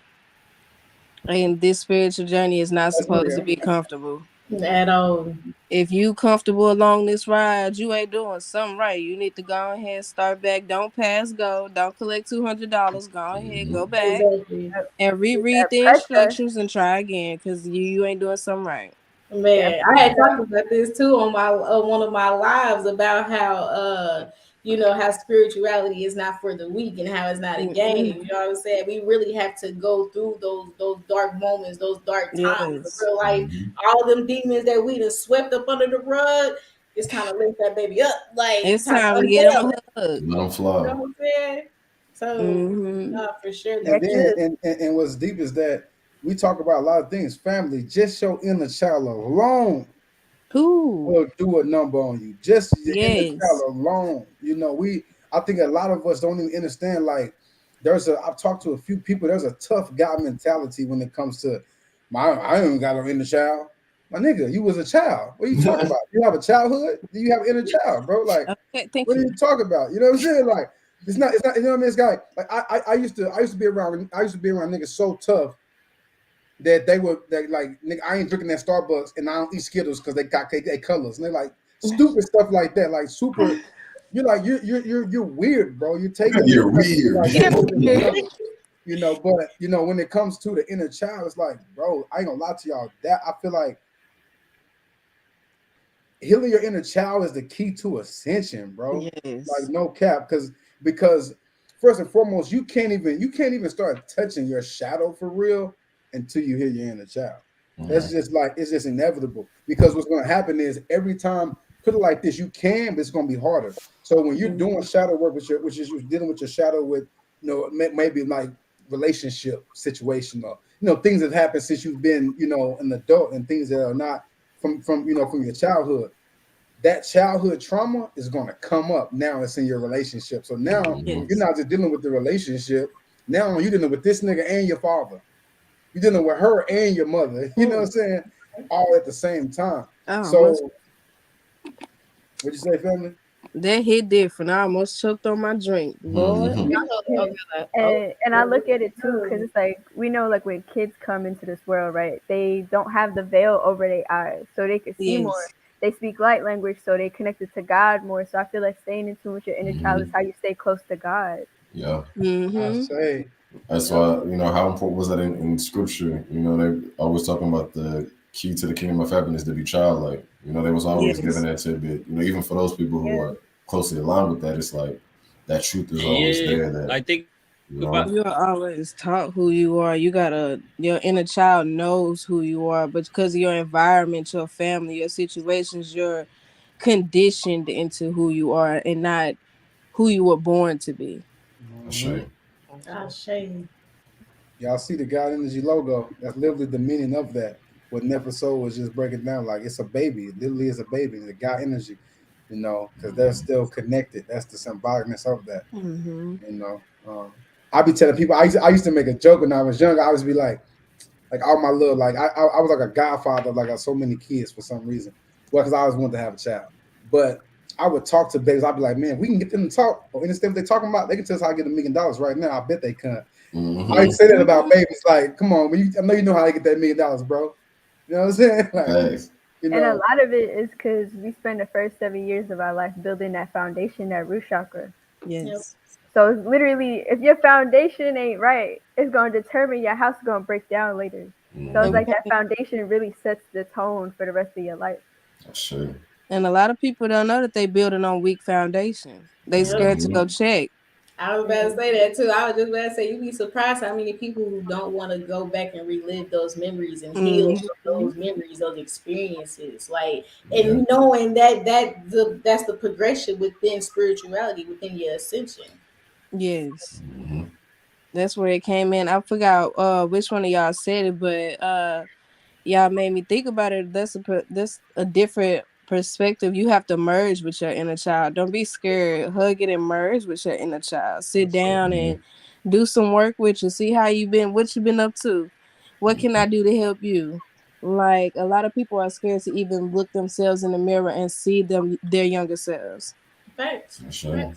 And even with the shadow work and everything too, hug your shadows, hug your demons. You know what I'm saying? Because a lot of those shadows, demons, subconscious thoughts, intrusive thoughts comes from the childhood. You know what I'm saying? But people, they don't even want to go all the way back like that. They don't think that it's that deep. Yeah, and it's not your enemy. It's not your enemy. Y'all supposed to be elevating together. Yes. Exactly. If I'm prospering, you feel me, the other aspects of me are prospering as well, are elevating or ascending as well. So I can't just leave them behind, leave them in the dust. You know what I'm saying? We all gotta work together to integrate. Everything that they're saying right now to you is all facts and all I ain't gonna say needed, but I would say it's required, because if not, then you will manifest black sheep energy in your life. You see what I'm saying? So you could be chosen one, definitely operating you and your purpose. You have the intuition, the intuitiveness to be able to move and know what not to do, what to do. And then you can actually align with this, not follow these certain things that they're speaking on, and manifest black sheep energy. And the thing about it is that, keep in mind, black sheep energy is a perspective. The only thing that makes it chosen one energy is the perspective. You are now moving in a more enlightened, aware aspect. What make it black sheep is that it's like infiltration. Like, damn, you got to deal with it. They did this to me. A black sheep, it has a victim mentality. Yep. Because why would we call it? I'm a black sheep. You're a victim then. And true shadow work is detaching from victimship or the victim mentality. So the chosen one is the person that's like, I embody this shit. I'm a warrior. I'm not a survivor. And some people say a survivor. Well, if you're a survivor, that means you're still going through it. It's going to come back because you're still surviving. Black people say we survivors, and niggas live in the hood forever. Niggas never get out because you said you were surviving, my nigga. I'm just making it, bro. I'm not you. I'm not sure. I guess you're gonna be there forever, black sheep. Okay. You know what I'm saying? Like, and it's deep you speak on that, because that's in terms of my black sheepness, quote unquote, I had a little bit of black sheep vibes when I was a kid. Like I was a peculiar looking kid, and I was always feeling different than my family. And like Nefer Soul spoke on, I always kind of perceived something drastically wrong, with most society and the way people live. But my true black sheepness didn't really come until I got conscious. And like you said, King, it was really self-perceived and self-imposed, because it was this feeling of, okay, I see this problem, I see these things going on, I'm the only one who sees it. I'm trying to convince my family and my friends to see it as well, and nobody's validating me or nobody's seeing it. And like you said, that's when you take on that victim mentality of like, okay, I just got to show them, or even I have to prove that what I'm saying is valid and that I'm not crazy or a valid person.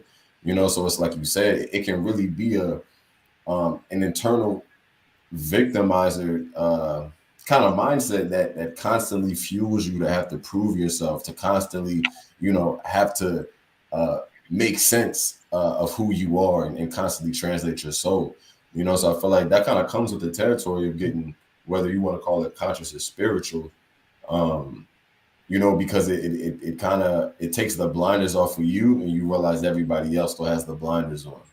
you know. Mhm. So I felt like that's deep because for me, it wasn't even anybody necessarily making me feel that way, you know, ostracizing me for how I felt. It was really just me, like, y'all gotta see it, you know, y'all have to know what I know. But nobody was really ostracizing me or treating me different for that, you know. It was, and to be honest, in my initial stages of my awakening, I pushed a lot of people away. There's people now who wouldn't even really want to listen to me because I was so adamant on jamming certain things down their throat or using every moment and opportunity to quote unquote teach somebody, you know. And it's just like you start to realize that what's fueling that is you feeling inadequate because of what you see in the world, you know. But like King said, the moment that you begin to feel adequate, to know that, okay, I can see this for my truth, nobody else has to see it, you know, you kind of step out of that victim mentality and you can really, you know, vibrate at a frequency that can benefit people, you know. Because even when we want to try and help people with this knowledge, we still vibrating that inadequacy, or we still vibrating in lack of validation, we're still vibrating in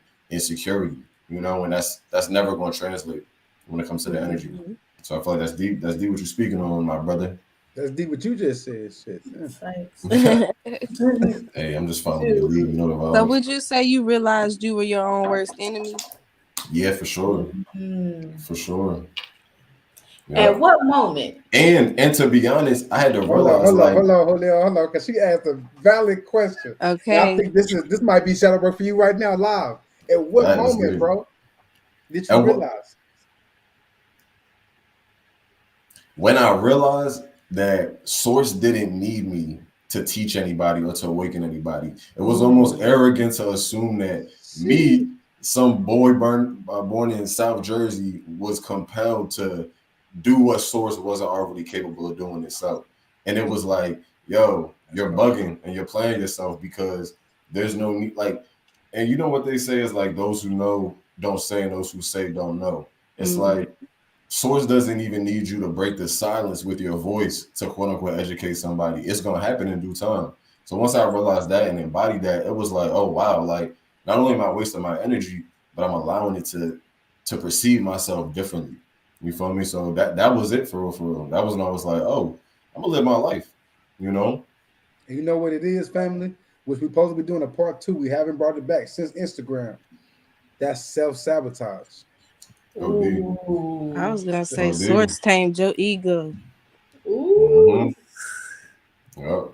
Source had to say, you know what? You think you up there with me? Let me Right. tell you something. So I've been on this path since like 09. So that's like that's a decade plus. So I've been through a lot of stages when it comes to the awakening, and you know, like in that instance, not so positive places. Yeah. You know, where I'm just trying to prove myself to spirit, to my family, to, you know, to my friend circle. You know, Black Sheep became a way of life. Is like, as a Black Sheep, feeling like a Black Sheep to my family, to my friend circle. I would get in a relationship and still feel that way because they didn't see the world the way I did. So you start to realize you carrying a Black Sheep energy with you, you know? So what happened now, Julio? Because watch this, though. Watch this. This cold, the spirit going now. You know how it get. So how they look at you now, though?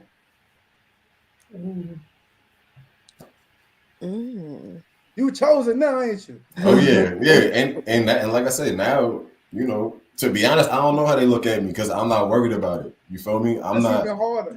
It's not even in my concern, and that's a tenet of my yacht. Don't overextend your concern. It's not Their your. opinions don't serve you. I live by what other people think about me is none of my business, and I truly jack that. I jack that heavily because I don't need to overextend my concern for what others feel or think about me. It's just a waste of my mental energy. You know.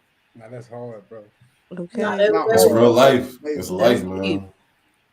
Yeah. For surely. That's real energy life. that do not serve you, so why pay attention to it? You know, and half the time people just, you know, people Agent Smiths anyway, and they just trying to poke and prod at you to challenge you, just to challenge you. And then you start to realize, yo, they just spinning me on a hamster wheel anyway. You know, so it's like. So what I can say, the difference between a Black Sheep and a chosen one is a Black Sheep is gonna respond, gonna make sure you gonna get it, because we cold, we like lawyers, we go with it. I used to. But the chosen one know the power of silence. Ooh. My OG told me that. My OG told me every business dealing he does, he uses silence to leverage the situation. So somebody might spit a deal at him, and he'll just look at him silent. Another person will be like, or we could go lower. You know, it's like silence forces them to speak. Silence makes the opposition or the other side reveal their position. You know, and that's why they say think listen twice and speak once. Mm-hmm. We got one mouth and two ears for a reason. Another reason why silence is about the chosen one, because the black sheep. See, what is silence? Silence is technically a form of meditation. Silence is isolation. Silence is just sitting in the room alone. You know, Sure. so these things, to actually get to a place where you can be silent when somebody attacking you, you have to go into that place and be okay. Silence has to become peace. See, I used to hate my thoughts. I used to have to listen to music. Something had to be stimulating me at all times so that I could deal with my own self. Mm-hmm. You see what I'm saying? And sometimes it's scary when you get and sit in silence. It get Yeah. real scary, especially even now. The more I'm connected, sometimes the scarier it gets. Wanna know what's crazy? Downloads. We doing that on a macrocosmic scale level right now because I ain't saying shit. I'm the quiet for the group and paying attention to our own collective Facts. thoughts. Mm-hmm. That balance always. Mm-hmm. I say, I ain't gonna lie to you though. No, I ain't gonna do that right now. Yeah, That's a cliffhanger. Right. Right. King loved them cliffhangers, He man. was probably about to drop a song, like, but he was yeah, like, you I only can't said do two. At least make something up. Oh man, no, because it be super downloads, and sometimes it ain't. I'm learning the difference in this new phase of growth of where I'm at. I'm learning the difference between things that are for the people and things that are not for everybody. Yeah. All downloads are not for the people, for everybody. You know what I'm saying? Like, That's true. not at that current time. You got a certain Some clearance. personal. You got a certain vibrational clearance for some of the Exactly. joints. You know what I'm saying? And sometimes that's why me and Kyle on the phone be ridiculous. Sometimes when he just speak, it's like I just, Look, we already know. Telepathy. And it start going off Exactly. like Right. Exactly. But what we are gonna do, we're gonna do right this episode. Not something we did wrong last episode. We're gonna hit that 2-hour mark. So 11:11 when we're gonna tap out. Sure. So let's see. So I'm listening. The Ether's talking to that boy. All right. So because we talked about the black sheep, we went in. So let's talk about the benefits of being the chosen one, the benefits of going through that process. What power, what perseverance, what strength, what did we gain? You know what I'm saying, from being overcomers of the black sheep? I would say knowledge, like that teacher aspect, that guided mentality. Because now when you start to see other people go through the same thing, and they don't know, because we done been through the emotions. We ain't know what the hell we did a million places at once. You know what I'm saying? Once we see someone who is also going through the same thing, it's like, okay, we know how to guide them. We know how to help them through it, how to ease it make it more easier, make it more gentle. You know what I'm saying? Help them do the shadow work, do the inner child healing. You know what I'm saying? Do what's needed for them to ascend. You know what I'm saying? Into being the chosen one, or into being more, you know what I'm saying, even content with yourself. You know what I'm saying? Because even being content with yourself is number one. I'll rip. You know what I'm saying? Like being content with the healing, the traumas, you know what I'm saying? You gotta unveil those demons and actually handle those demons. Hug it, hug the shadows, hug the child. You know what I'm saying? And once you do that, once you complete that, master that, it's smooth sailing from there. But definitely that guided mentality, that teacher mentality, because everybody, you know what I'm saying, we need an ear here and there, we need a shoulder to cry on, you know what I'm saying, and just exchange of energy exchange. So yeah, definitely helpful. Yeah, for me. Oh, go ahead. You go ahead. For me, I think it's the understanding, the overstanding, and the understanding that I came out with Mm. because of how much darkness I did go through. I did go through phases of like blaming everybody and not being able to quite understand and overstand why I went through the things that I went through, and it put me through that same perspective of like fighting my own self. So it forced me to now understand who I was and why I was here, to now when I can see other people going through it, I have that strength and that power because I have that understanding to share with others that I'm like, no, you're not tripping. Like everything you feel is real, but you have to be willing to break down all the layers because it all has something for you, because it makes you realize that everything is a learning point. Everything has something to teach you. Straight. So if you keep coming from that teacher role too, like you're not going to be able to break it down and make it make sense to you to where you could grow.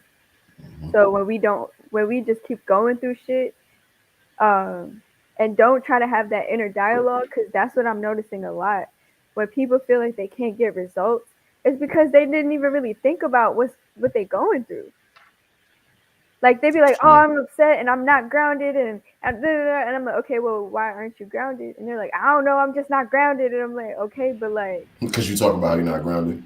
yeah." Exactly. So it's like if you don't understand how to do the breakdown of the very things that you go through, and you try to let your own lessons teach you, you actually try to take the time to learn from it, Mm-hmm.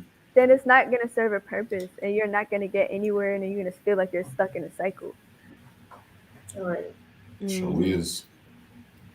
So I won't lie, for me personally, it's been just um the ability that I love the most has been gaining the spiritual wisdom, but also tapping into my telepathic abilities. I've been able to feel and see and vibrate on a whole nother level, and I give that to my spiritual wisdom, because once you gain spiritual wisdom, in my opinion, you gain so much self-love, you gain so much knowledge.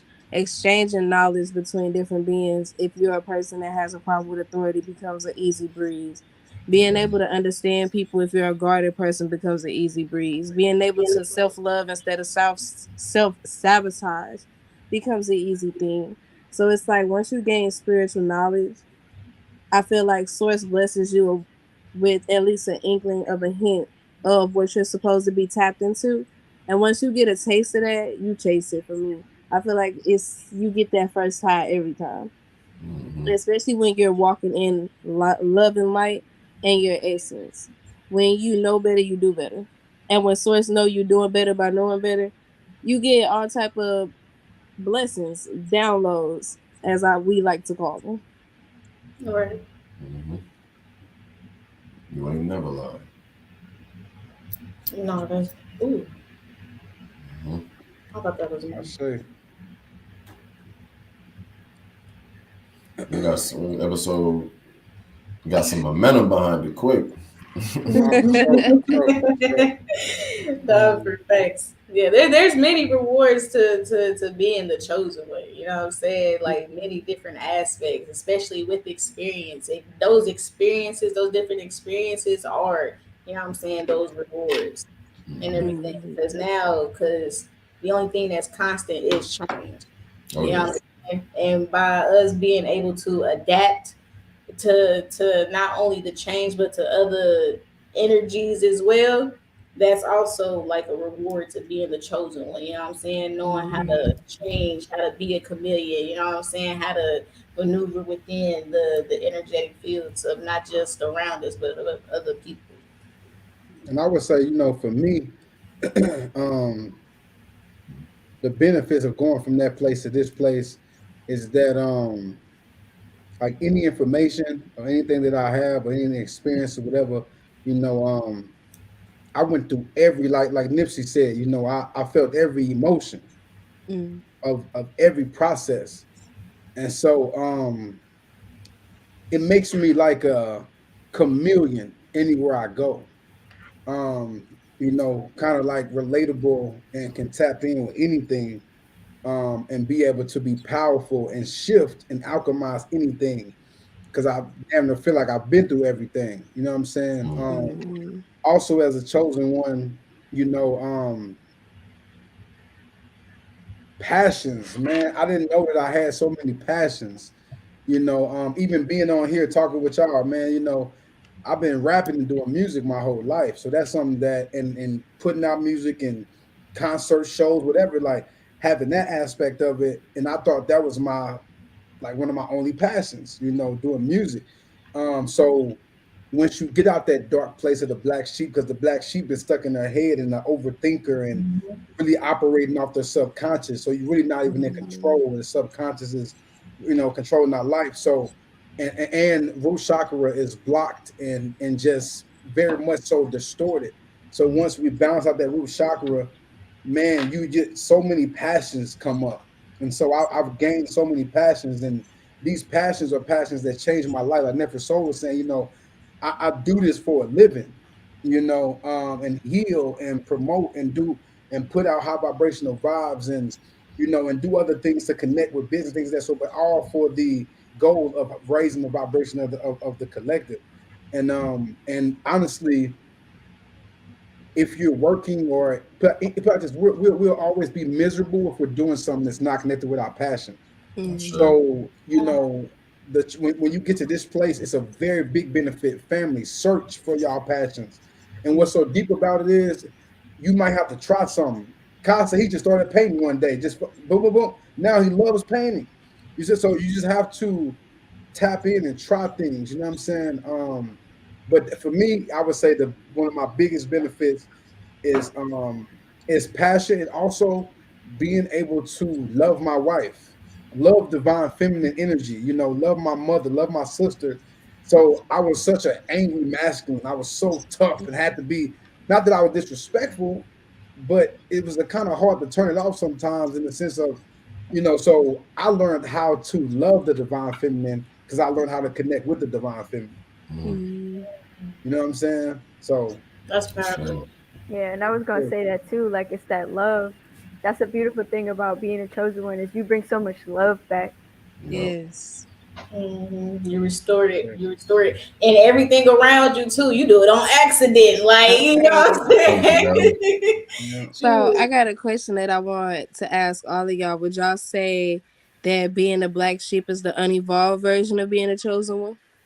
I say. Developing. Yeah. Yeah. I say. I like that. Sure. Chosen one out alone. Whole time. I say. You don't stand out for nothing. Exactly. Once your mindset change, you transform over. It's weird because I never even even when I was in the streets, I got love from people rock with me, but I ain't never fit in. Like one of my closest homies, my bro, you know what I'm saying, Lockett, you know what I'm saying? Like, you know, RG Lockett, man, you know, he would tell me, man, yo, you ain't supposed to be out here, bro. And all they want to do is hear me rap. Man, bro, man, turn that beat on, bro. What you doing out? And so we know we weren't supposed to be in places that we was in that we didn't fit in. You know what I'm saying? Like, you know, truthfully, like I get along with weird people. Yes. Come on now. You know how weird I am for loving anime in my community? Hey, who cares? Who cares? I'm me regardless. Ain't the only one, boy. I think we all probably watch anime. Right, that's all. I'm over here learning Japanese. Coming from where I come from, they'll call a nigga gay because I talk about the heart space. Okay. You know what I'm saying? Hey, yo. I'm just being real. The way you say that, though, man, no cap. It's just like, it's like Riley Freeman from Boondocks. It's like you give a whole speech about the heart chakra. Like, my brothers, we need to tap into the right. You said nigga in the back, nigga, you gay. Right,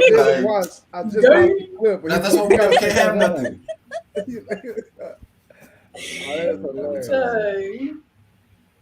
I like this place, man. I vibe with y'all family, you know, and y'all got instant in this family. Like y'all see how we vibing.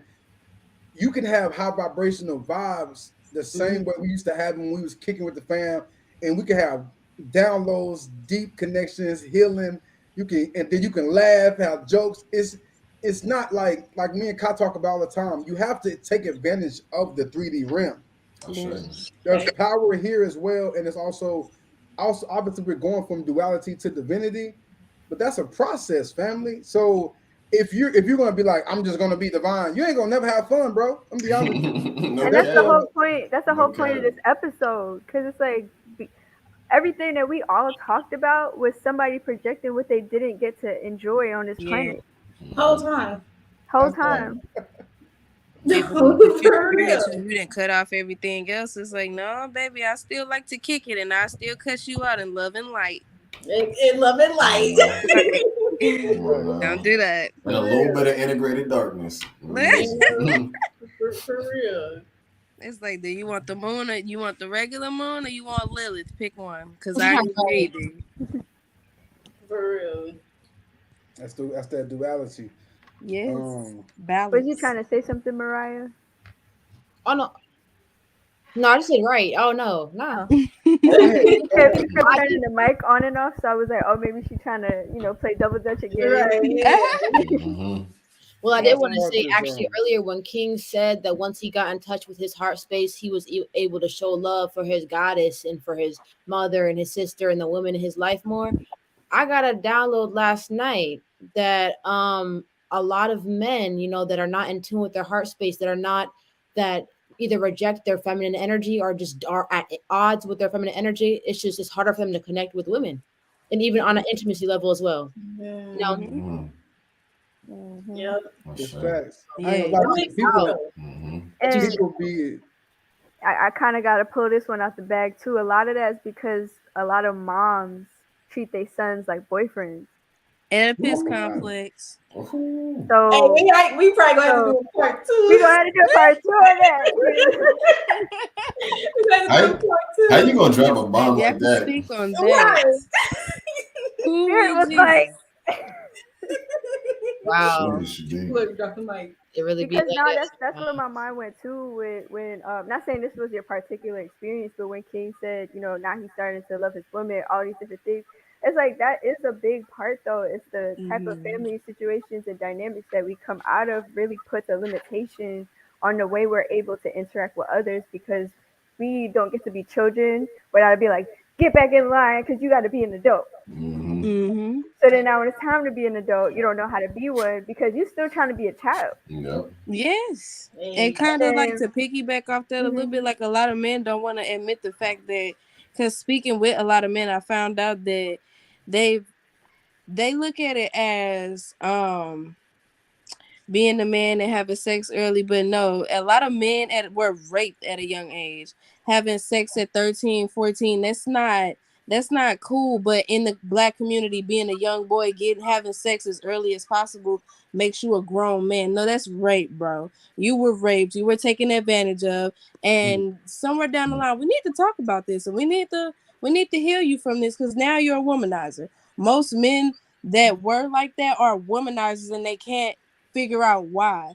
Or they're having sex with women and they don't feel complete, or they're in relationships and don't feel complete and don't know why. And it's because there's something that happened to you back then, and more than likely I found out it's been that has you disconnected. You had that act happen with somebody you didn't have feelings for, so why would you feel feelings now? That's you how never your got that first emotional time development. You never got that emotional development. So then now when somebody trying to love you, you can't even tell what's love and what's artificial. Yes. Yep. Kind of what you were saying in the song, right? That artificial love starts becoming the highlight and the main objective, to the point when you actually try to give somebody real love. Let me tell you real quick, because I don't want to keep dragging. I can't tell you how many men told me that they can't be with me because they not good enough for me, because they don't know how to love me the way I'm loving them. And that they've never had somebody actually love them for who they was, and not what's in their pocket, not what's their trauma. They don't even know what to do with that. So it's always like, honestly, I gotta be honest with you. My spirit can't even let me be a part of this situation, because I don't know how to love you back, and it's just, you just deserve somebody that could love you. Can I be real with you though? I ain't gonna say they were out of line, because it's all about alignment. So obviously they didn't align. No, of course, yeah. But that was definitely the case with me and my wife. You know what I'm saying? She came from household that was different than mine, like night and day, living in the same city night and day. So I'm telling her stories, and well, she know a lot of things, but I'm still telling her certain things, she may not know. We haven't talked, and she's like, bro, this is crazy. But she actually taught me how to love. I said it in the Goddess song. Heart chakra energy is a must. I learned from your love. So she really taught me how to love, you know what I'm saying, and what that really meant because she knew. So she knew.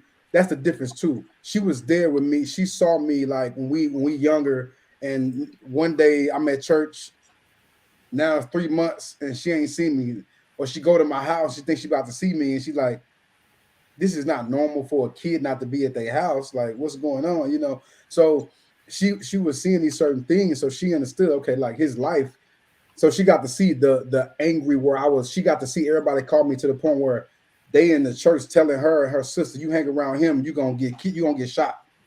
So she is seeing how people treated me, and then I'm talking to her behind the scenes, and she's saying he's cool, bro. He's like so loving. So whenever we got into our like relationship as an adult and things of that sort, I was projecting, and I honestly I was subconscious. I felt the same way that he was saying.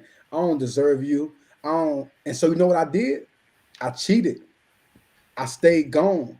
I did things that accounted or equivalated to what I felt like that. Like I tried to damn near make her leave me.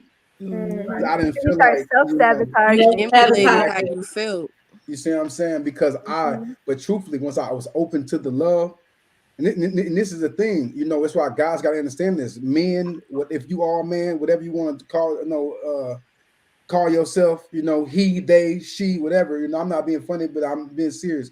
Because it kind of pisses me off, to be honest. How many men I had men come at me directly about feminine, like, so there's no, so you talking about toxic masculinity. What about toxic femininity? So, bro, there's no such thing, bro. If a woman is moving out of balance, then she's moving in the masculine energy. And that's a fact. You see what I'm saying? How can you say something that gives life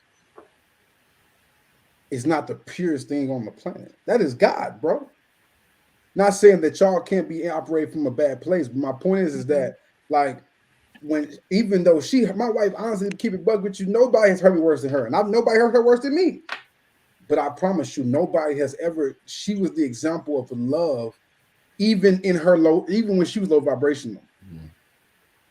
She was the example. So, guys, if you don't know how to love, bro, and she is in tune, because this is another thing, women. I gotta say it to the Goddess. Sometimes y'all don't make a good space for a man to be sensitive.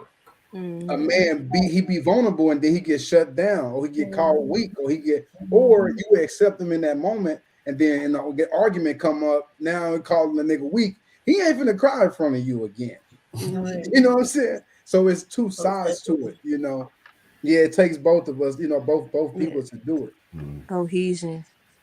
Yeah. Come on, man. Really.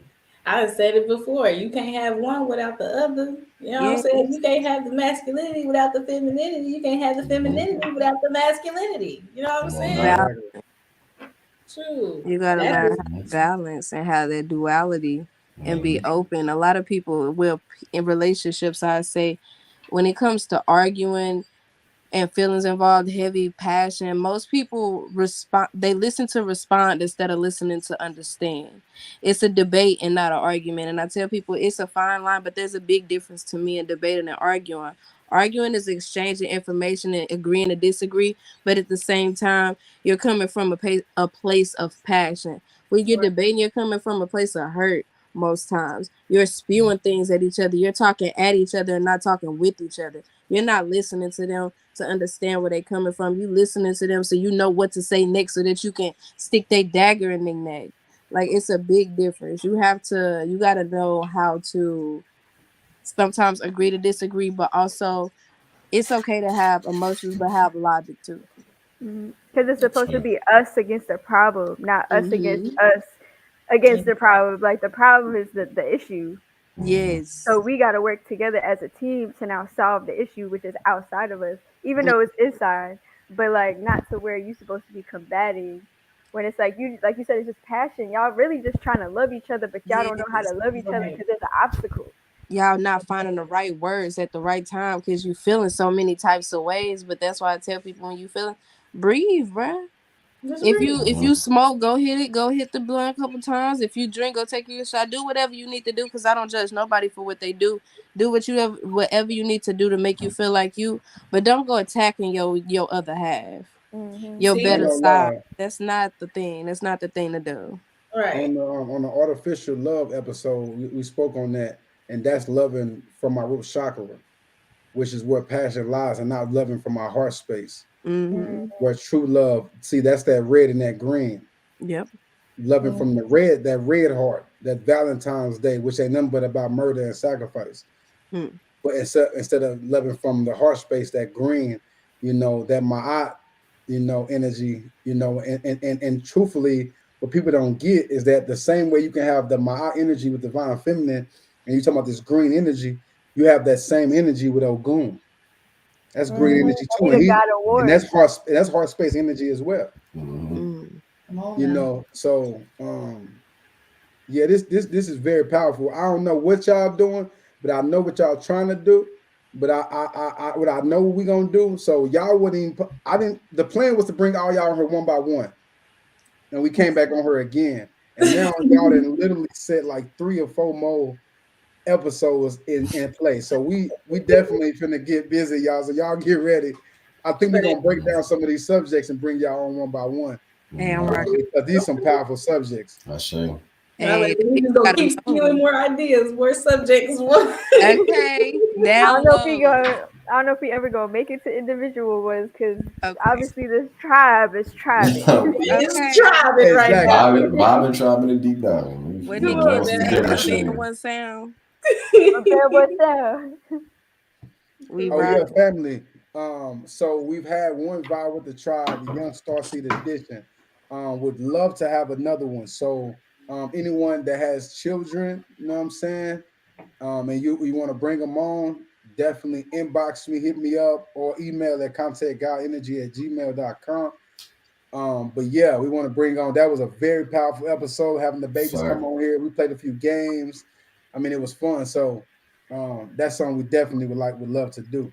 And then also next episode is season 5. You know what I'm saying? So we've been vibing with the tribe. We've been doing what it do. Oh, it's big podcast energy next Sunday. We tapping back in, you know what I'm saying? And we going to a next level. The slogan, and this came up I was on the phone with Kyle, we're going in. The slogan of next season is ancient healing wisdom. So let's get it. One of my oracle cards, it has an old lady, and that's the name of the card. That's crazy. I gotta see that card. Yeah, it's from my Earth Magic deck. Yeah. What does it mean? The same things along the line of what I'm sure you're gonna talk about. So it's like tapping into that genetics, your ancestry, your spirit guides, the people, and the knowledge that we already come with, being accessible to us. I say. I ain't gonna lie, I'm gonna go ahead and warn the viewers, everybody, when season 5 drop and y'all feel compelled, you think you hearing something call you to watch, it is 5 is the law of attraction. Go ahead, come on, sit down. Don't fight it, just come on. Come on, we got you. Just come on. We like Motel 6. We gonna leave the light on for you. Yeah,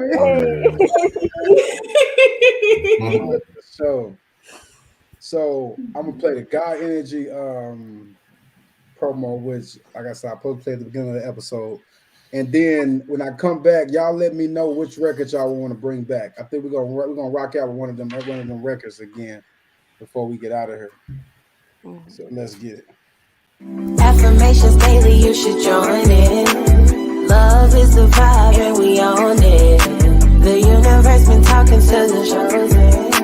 The universe been talking to the chosen. God energy. Everything inside of me feeling free. Order your God Energy apparel now at GodEnergyLLC.com. Peace. God energy. Everything inside of me, you feel the frequency. Yes, sir. Love is a vibe. That it is. Can't wait for the next episode. Yeah, you already know the vibes, family. Mm-hmm. All right. So which record, which y'all, how y'all want to rock out? You know what I'm saying? Phew. All of them things. Okay, because I got two right now that I can't pick between. Shoot. I'm almost feeling like running the one back from earlier. That's You know what I'm saying? Which one out of them first two? one. Or you Make could it go sense. play the Goddess track. Okay, you can't go wrong with Goddess though. I don't even got it in her. I had to upload it. No disrespect, guys. I don't think that's in alignment. Yeah. Okay. So I didn't say nothing because Yeah, you know, you know what? I got y'all, man, because y'all be playing too much. Man. At this point, surprises because we was gonna start naming them all. Okay, I'm scared to say something else. We can't give away another one, so we're gonna. But no, I like y'all reaction to that MK Ultra. Well, I was Let's go. So let's get it.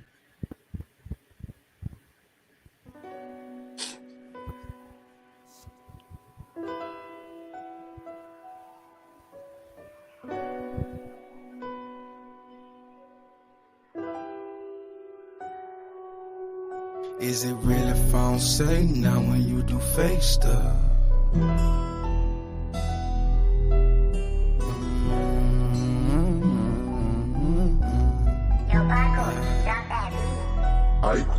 Is it really phone say now when you do fake stuff?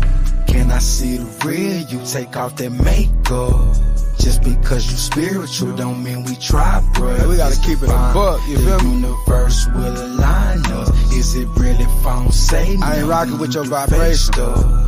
Can I see the real? You take off This that is not makeup. Just because you spiritual don't mean King we try, manifest. bro. It's divine. Uh-huh. The universe will align us. Perfect alignment, outside perfect time, and I'm gone. Sign what you on, partner. Protecting my energy. It's like y'all believe in anything. Now I ain't buying what you selling me. Plus my discernment is high. I see you trying to be hot. Posting your little TikToks. Full of misinformation. Manipulating through lies. I am Leo the fire. Inspire my people to rise.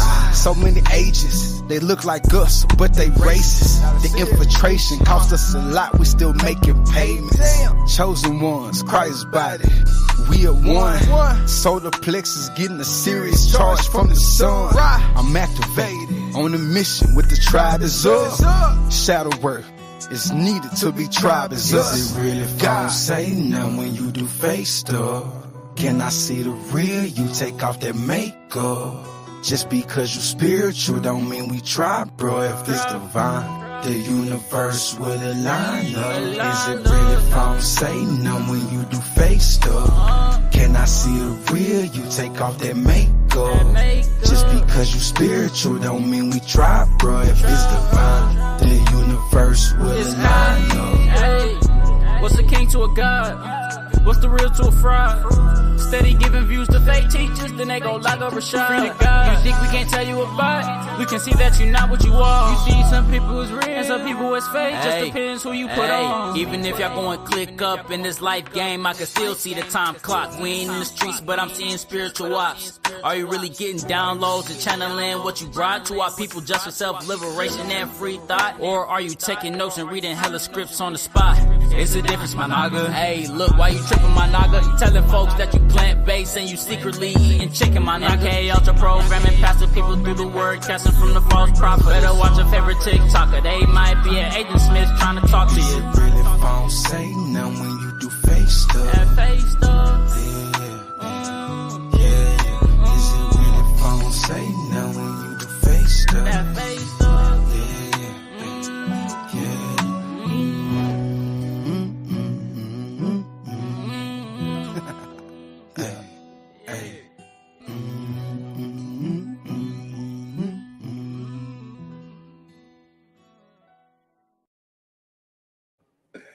Oh man, I ain't gonna lie to you too, family. Like whenever Kyle sent his verse back, Cause I ain't gonna lie, I was in the lab. My wife was like, "Man, you not feeling yourself?" And I was like, "Man, look." So when Kai sent it back, and he was on that same energy at the end, you know, vibing out with me. I was like, "Bruh, that's what I'm talking about, bro." Like, I ain't gonna lie to y'all, family. The whole project is, oh my god, bro. like, oh, let's make this announcement. Next Saturday will be the listening party. You know what I'm saying? So y'all tap in the Galactic Podcast Radio. We're doing a listening party for the project at 4 p.m. PST. And then the project will drop that next day, which is Shadowwork Sundays. Let's go. Ooh. Let's go. So y'all, it's up. Look, we got was ready. And then right after that is the Nefer Soul and Kai Retreat. Mm-hmm. Come on now. 3-headed dragon. You know, we like to move in threes. You feel me? 3-headed dragon. You know? I'm tweaking right now, bro. I just did something crazy. Nah, that song, like, it really had me wanting to hit a little. Okay. Hey, no, for sure. You know, yeah, peace to the guys, peace to the goddess, peace to the tribe, peace to the family. You know what I'm saying? Abundance, wholeness, perseverance. Yeah. You know what I mean? We'll be back next Sunday for an amazing episode. We got a little, you know what I'm saying? A little something for y'all too. A little surprise for y'all. We ain't gonna tell you yet though. You know what I'm saying? There we go again, huh? Yes. Okay. I wasn't gonna say that. Yeah, we good. Yeah, I say. So yeah, peace, family. Much gratitude to the goddess on the panel tonight, being vulnerable and dropping the gems.